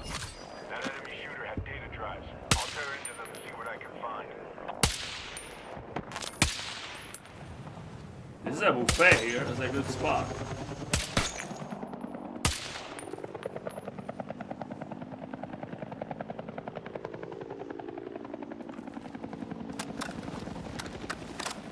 I think I need to increase the sensitivity even more.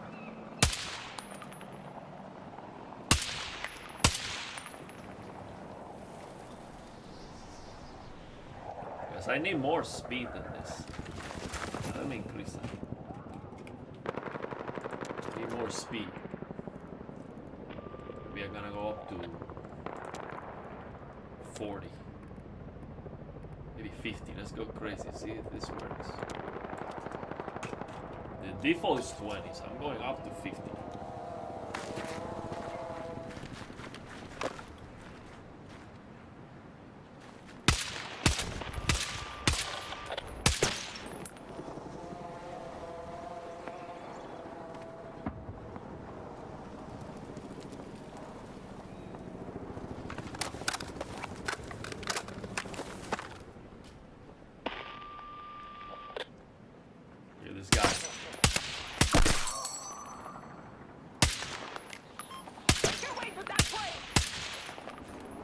And also for tracking, for smooth tracking,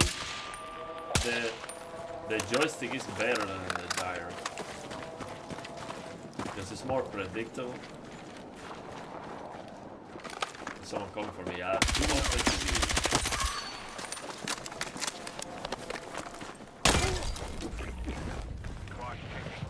Maybe this sensitivity is just too much.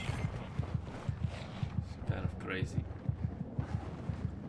Maybe not, I just need to get used to it.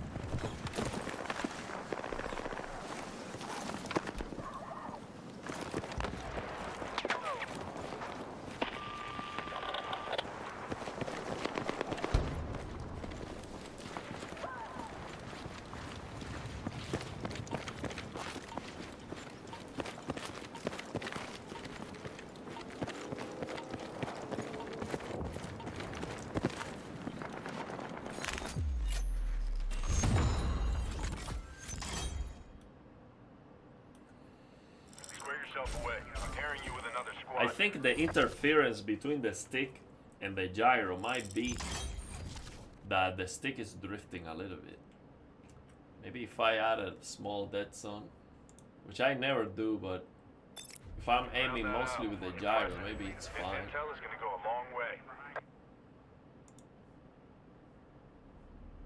Just add.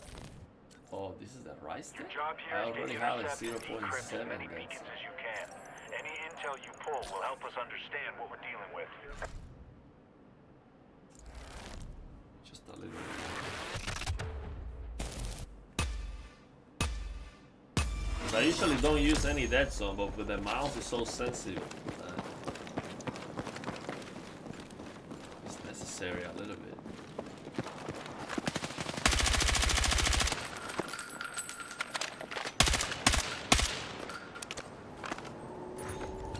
Okay, I'm getting a beacon signal. Hold on to it while I sync info. Maybe it's too much sensitivity. Let me lower it a little bit.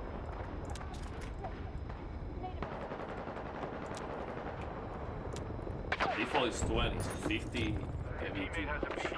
Watch their back while it syncs on my side. 4. Advise.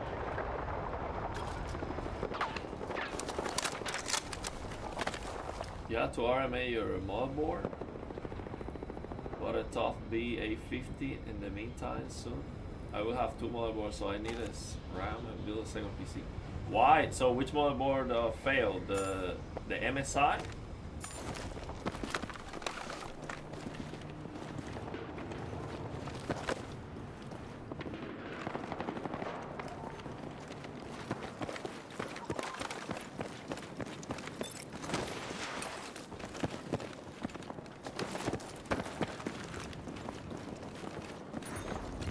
Okay, I'm getting a beacon signal. Hold on to it while I sync info.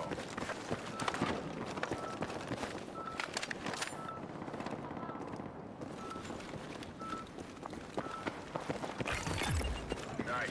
A teammate just calibrated another beacon.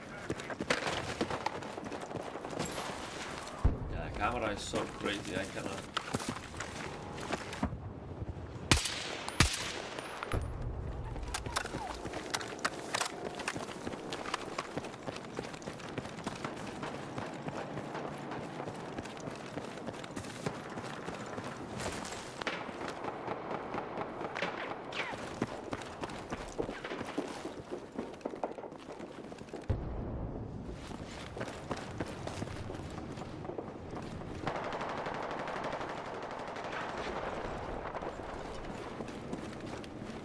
It's got a piece on it.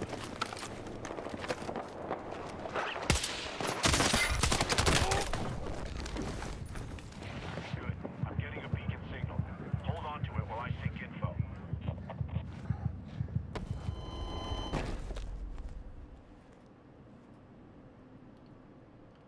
Steam has settings for gyro to fix the stabilization issue. It has many settings, not only sensitivity, dead zone, all of that. It has a way to make it stable so it doesn't shake. Stay focused and don't let up. You're almost mission complete.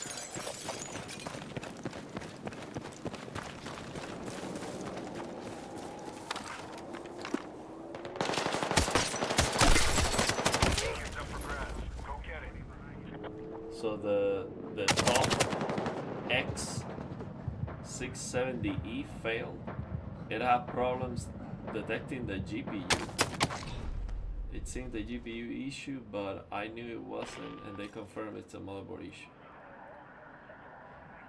So, but was it like a corrupt BIOS or something, or physically the PCI Express had issues? That's, well, the good thing is you're getting your warranty, the RMA.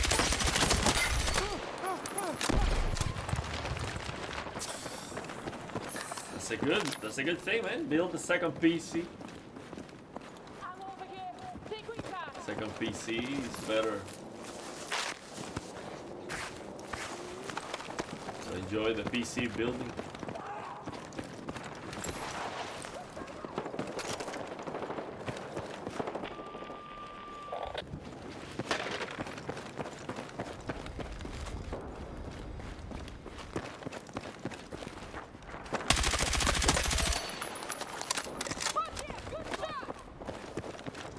This guy. Heads up. Enemy dropped the beacon. Do what you can to retrieve it.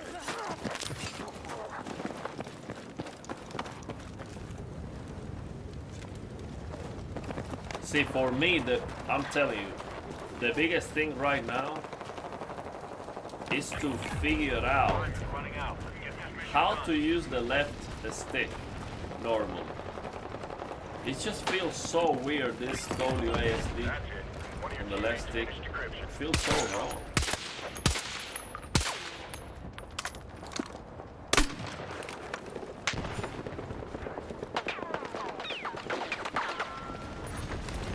Okay, I'm getting a beacon signal. Hold on to it while I seek info.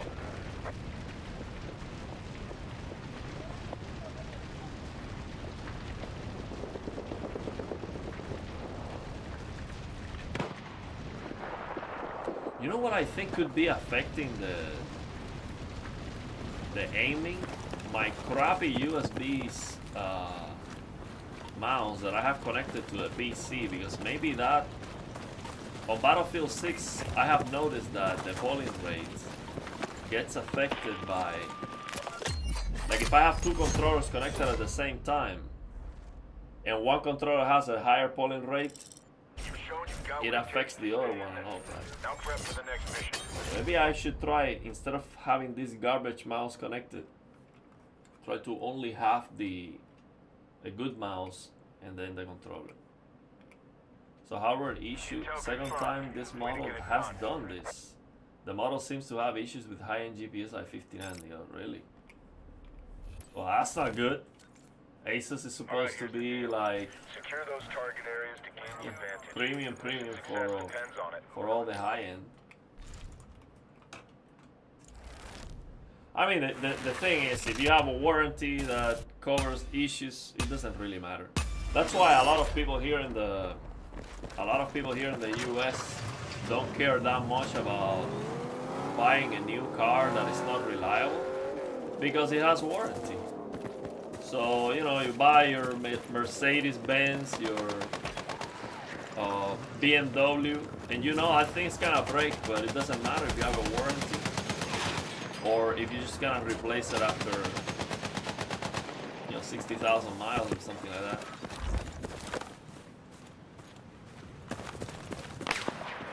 Heads up. Shooter on your team is securing the zone.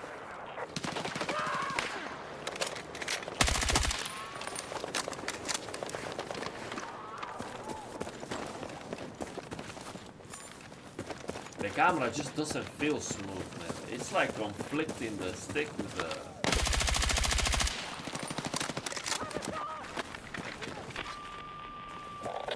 And I know the polling rate of the gyro is 1000 Hz, but it's not because of that.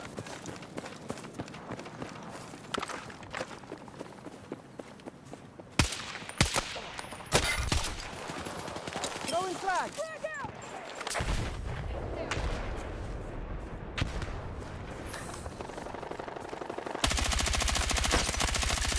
See, that was gyro 100%.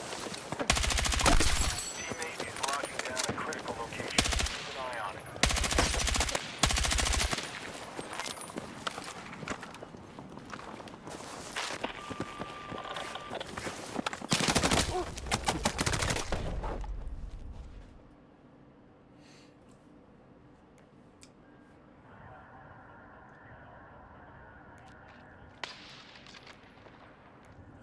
And how much time you've been using that motherboard? Was it like brand new, or did they replace it after you used it for 1 or 2 years? Because I'm curious to know if they would replace the motherboard if you've been using it for a year. So it's basically, it has to be within the warranty time, I guess.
Where's that sniper?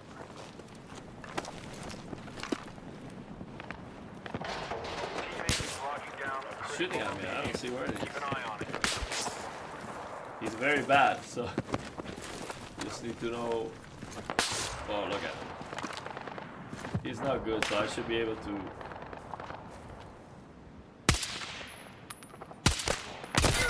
Oh, he got it. So you got the first one close to 3 years ago, so still the warranty replacements don't affect the original warranty.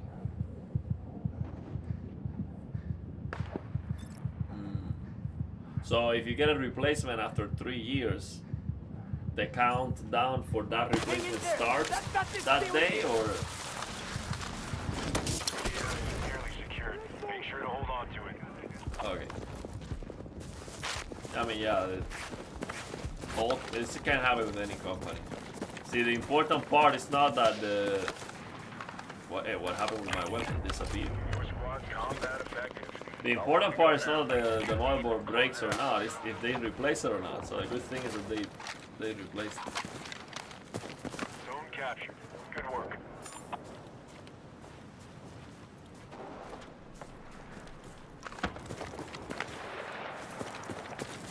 Look at this guy here.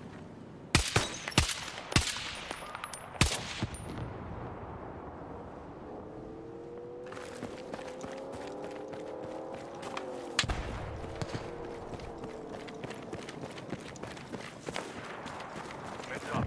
Shooter on your team is securing a zone.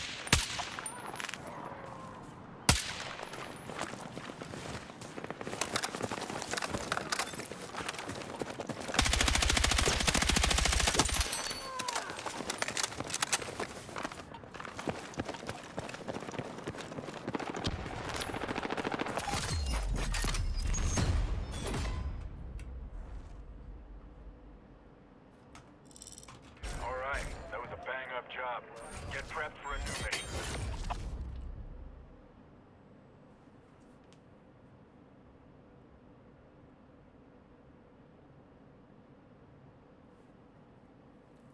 You held your ground when it mattered most and smoke check the enemy. Stay on it.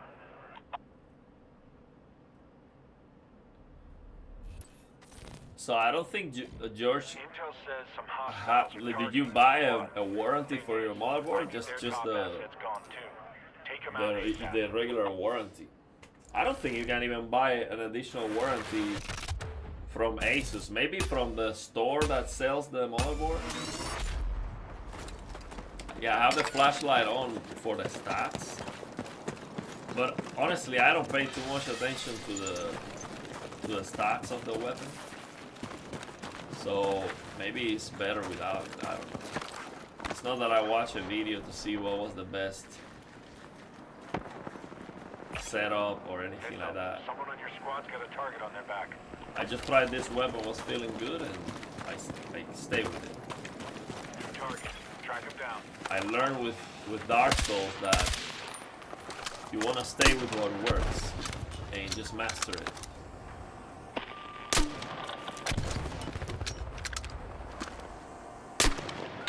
It's like instead of trying to find the ultimate weapon, just get good with one and that's it.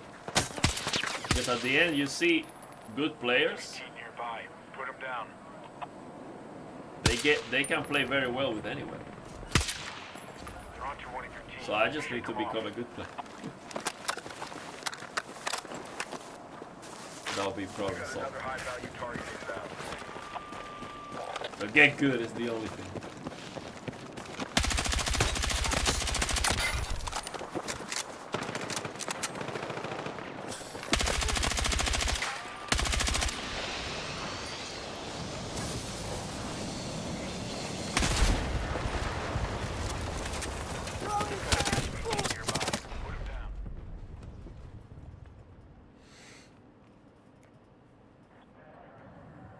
Warranty for motherboard should be 3 years. You don't need to buy a warranty. Okay.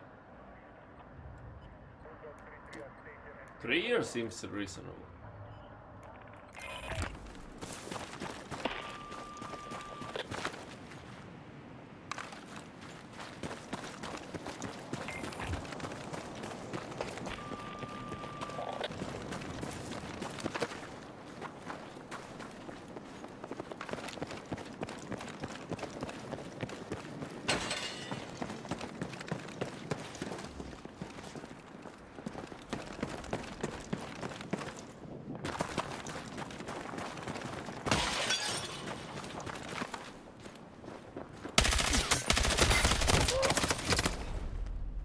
Well, we lost. Yeah, I don't feel that. See, the thing is, two things I have to fix.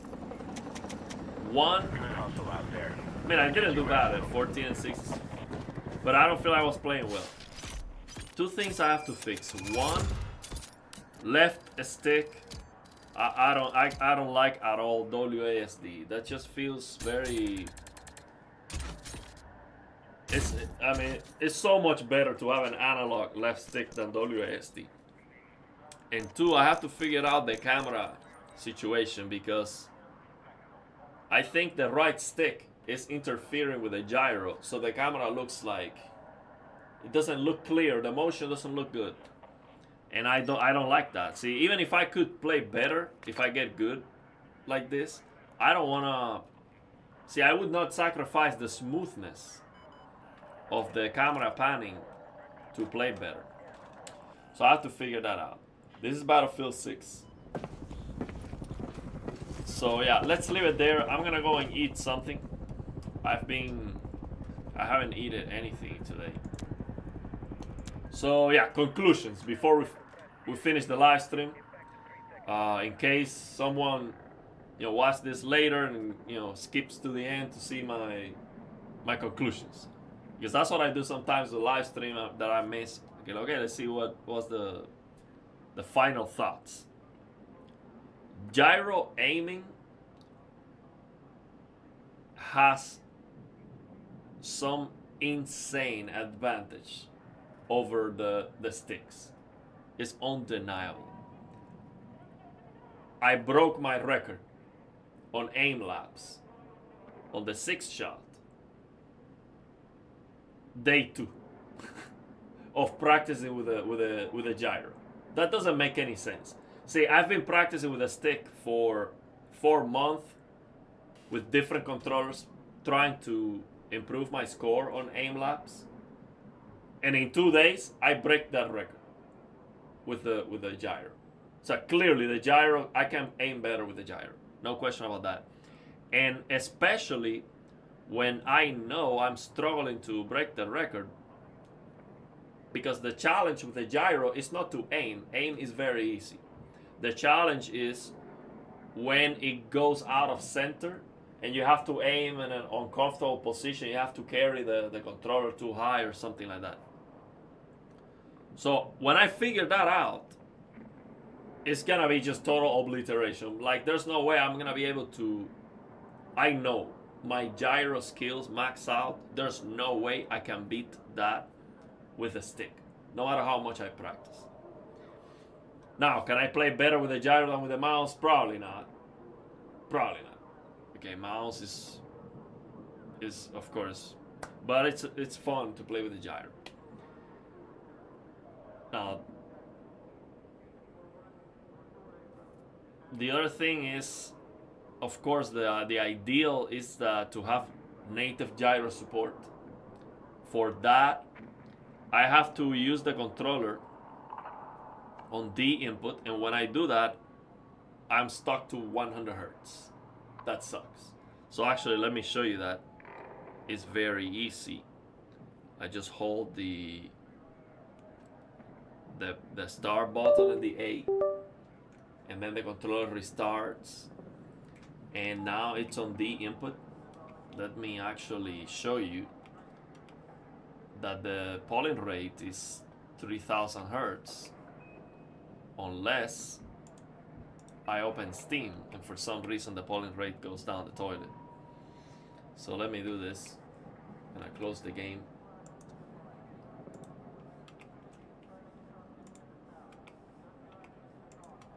Close the game. I'm gonna show you the polling rate in and outside Steam. I'm gonna open Steam here.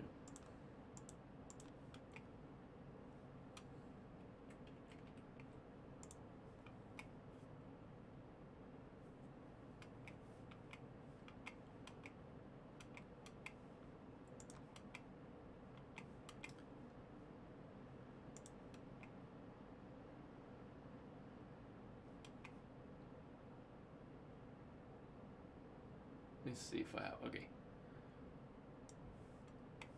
So, let me show you.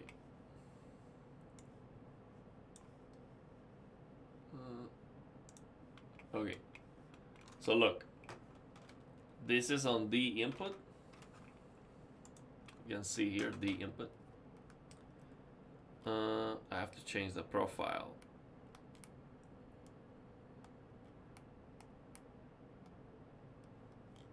Huh. So it's not working.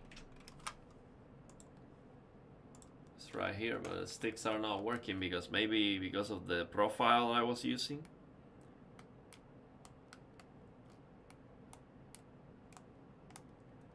Maybe I have to change the profile before I enable the D input. So I'm gonna go back from D input to X input.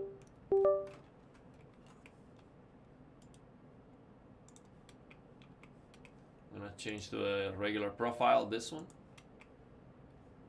And now I'm gonna try again to go to D input. See, that's X input. Now this is D input. Well, sticks are not working. I don't know why. Well, we'll figure that out later. Take my word for it. The polling rate is 3000 Hertz. But as soon as you enter Steam, what I do is I open this same program, but I added this program as a non-Steam game. So I see that the polling rate is 100 Hertz. So that's a problem. The native gyro support works, although I cannot calibrate the gyro and I cannot calibrate the settings on Steam, which is a bummer, but it works. But I'm not gonna use the controller in D input if a Steam has the sticks at 100 polling rate. I don't know why that's the case. And actually we have here Pixel Cowboy. You know, I was searching about this and I saw your post on Steam. Nobody answered to that. No, you did like a Reddit post. Nobody answered to that yet. I'm not sure if someone answered. If you know better now, let me know. I'm gonna tell GAMESIR about this because I have their contact. Of course, they sent me a controller. So I'm going to hammer GAMESIR on this to see if they can put some effort in whatever needs to be done, because this is important. Like, I want to use the gyro right now, and I would not use it if the sticks are at 100 Hertz. And I'm telling you, not only is it at 100 Hertz, I think it's stuttering for some reason. You have to look at everywhere, no answers. And it also happens with the 8-bit DO Ultimate 2C. It is a Steam issue. And it also happens in Steam OS. It's not a GAMESIR issue. But let me ask you, I had the 8-bit DO Pro 3, and the gyro was fully supported in Steam, and I had all the settings available to calibrate the gyro. I don't have that option with the GAMESIR, so why is that? I should have those options available. It's an SDL library problem. Yeah, I don't even know what that is. But in any case, I'm going to try to raise awareness about that. Maybe I'll do a video. I think I can do a video about it, and yeah, call the attention about that. Maybe the video doesn't get any views, but I think this is important to see. Here's the problem. I have 1, 2, 3, 4, 5, 6. 2, 3, 4, 5, 6. Yeah, I have 6 controllers that have gyro.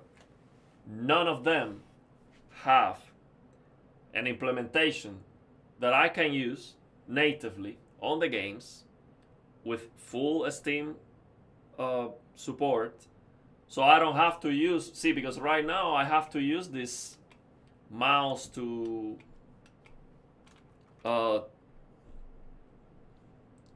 I have to use the gyro to mouse and the left stick to WASD. I don't want to have to do that because, see, it just doesn't look good. It doesn't feel great to use the left stick and then it's just 8 directions. It's like I'm using a D-pad to move my character on the game. I don't like that. So I want to be able to just use the left stick normally, to use the right stick normally as a right joystick, not as a mouse, and then have the option to turn on the gyro and be good.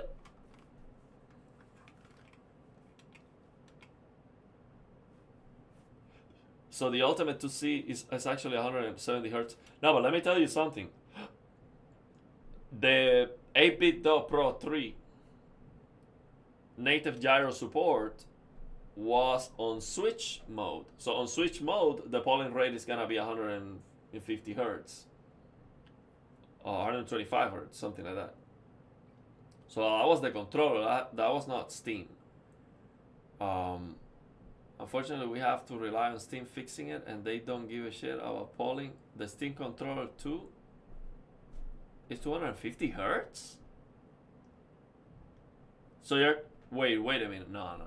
The upcoming Steam controller that has gyro and the mouse pads and all of that, I thought that was 1000 hertz.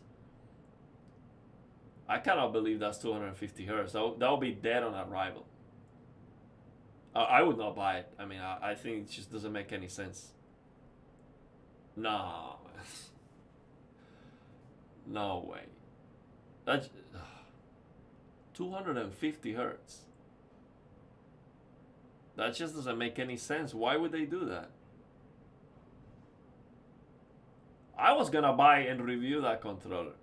250 hertz? See, the problem with that is the motion. See, even if the input lag is low, the motion that you see on the display with that low polling rate it's not gonna be as good. See, I tried even the 8-bit Pro 3. It was 500 hertz polling rate on X input. It was not as good. The motion was not as good. I showed that on the video. I cannot show it on the video, but I'm telling you. They don't know, they don't care. So, but let me tell you something. If a controller designer, manufacturer doesn't know about that, how am I going to expect that they can make a good controller? Because I have been trying controllers for 4 months, and I already know that. So how can you design a controller without knowing that?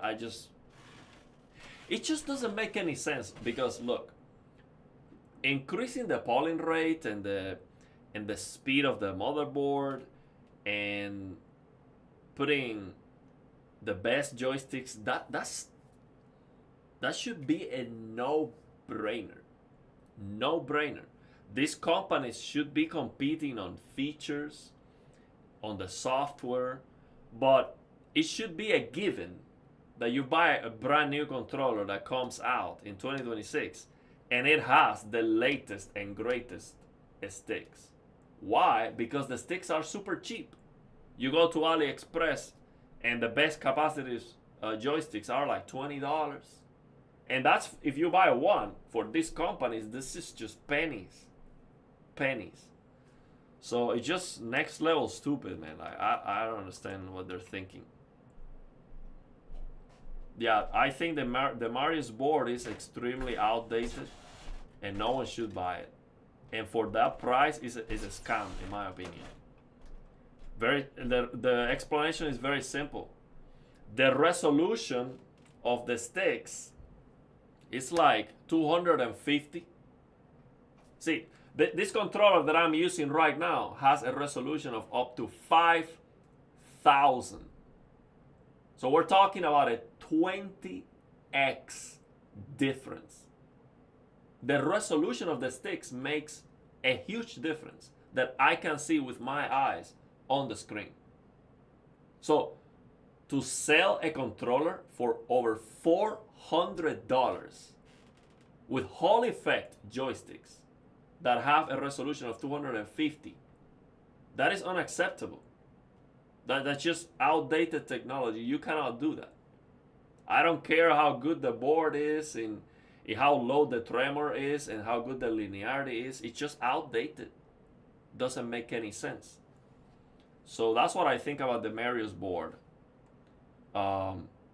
It's not gonna be better than the G7 Pro, but not even close. I guarantee you that. I guarantee you that. The input lag could be lower or very close, but that doesn't make it better. That doesn't make it better. I think it just doesn't make any sense. And also, it's just, you're charging $400 for a controller, and basically you cannot 3D print a new design with better ergonomics. You're basically using the DualShock controller, an old controller. Yes, you're modifying it, but that's just not good enough, man. You cannot charge $400 and use a DualShock controller and put all the sticks. And it just doesn't make any sense, because at this point in time, Hall effect joysticks should not be used at all. Why? Because we have TMR and capacitive. And if you ask me, I would go capacitive joysticks for everything. Why? Because capacitive joysticks are better. And the only justification to go TMR is because TMR can be 8,000 hertz polling rate. That's it. That's the only justification. Capacitive joysticks right now are capped to 2,000 hertz. Yeah, that's like 49 the performance at 549. That's how much the controller costs, by the way. You can go over $500 for that controller. It's a scam. At that price, it is just a scam, in my opinion. No one should be buying that. So yeah. The Steam controller was meant to be a Steam machine companion. Yeah, battery life, and I get it. See, the Steam machine is not powerful enough. The CPU, at 8,000 hertz could be a detriment. But man, 250 hertz, just too low, man. Too low. And also, Steam knows that a lot of people are gonna buy the controller just for their PC, not to play with the Steam machine. So, look, this controller, you can run it at 250 hertz, but you can go up to 8,000. See, it just, man, I was gonna buy it. Like right now, with what you're just telling me, like I have zero interest on the Steam controller. Zero interest. Like I don't care about it anymore. It's just crazy. I think it's gonna to be good to play strategy games. Oh yeah, because of the pad. Also, looks ugly. Let me tell you, that Steam controller looks very, very ugly. But yeah, I was gonna buy it, but not anymore. So yeah, let's leave it there, man. I'm gonna go and eat something, take a break, and maybe I'll play something else later. Gyro was fun, but it just has some issues that I cannot see. For me, even if I can aim better with a gyro, I prefer the motion clarity and the smoothness of the two sticks. So I need native gyro support. So I'm gonna speak with I'm gonna email GAMESIR about this situation. Maybe they know a way to fix it, or they can do something about it. I don't know. Let's see if we can make something happen. That's one of the best things about getting in contact with these companies. But yeah, let me know your thoughts and opinions, and if you have any questions, let's leave it there. And thanks for stopping by. Thank you, George, the Pixel Cowboy, man. You just keep being loud about these issues. See if they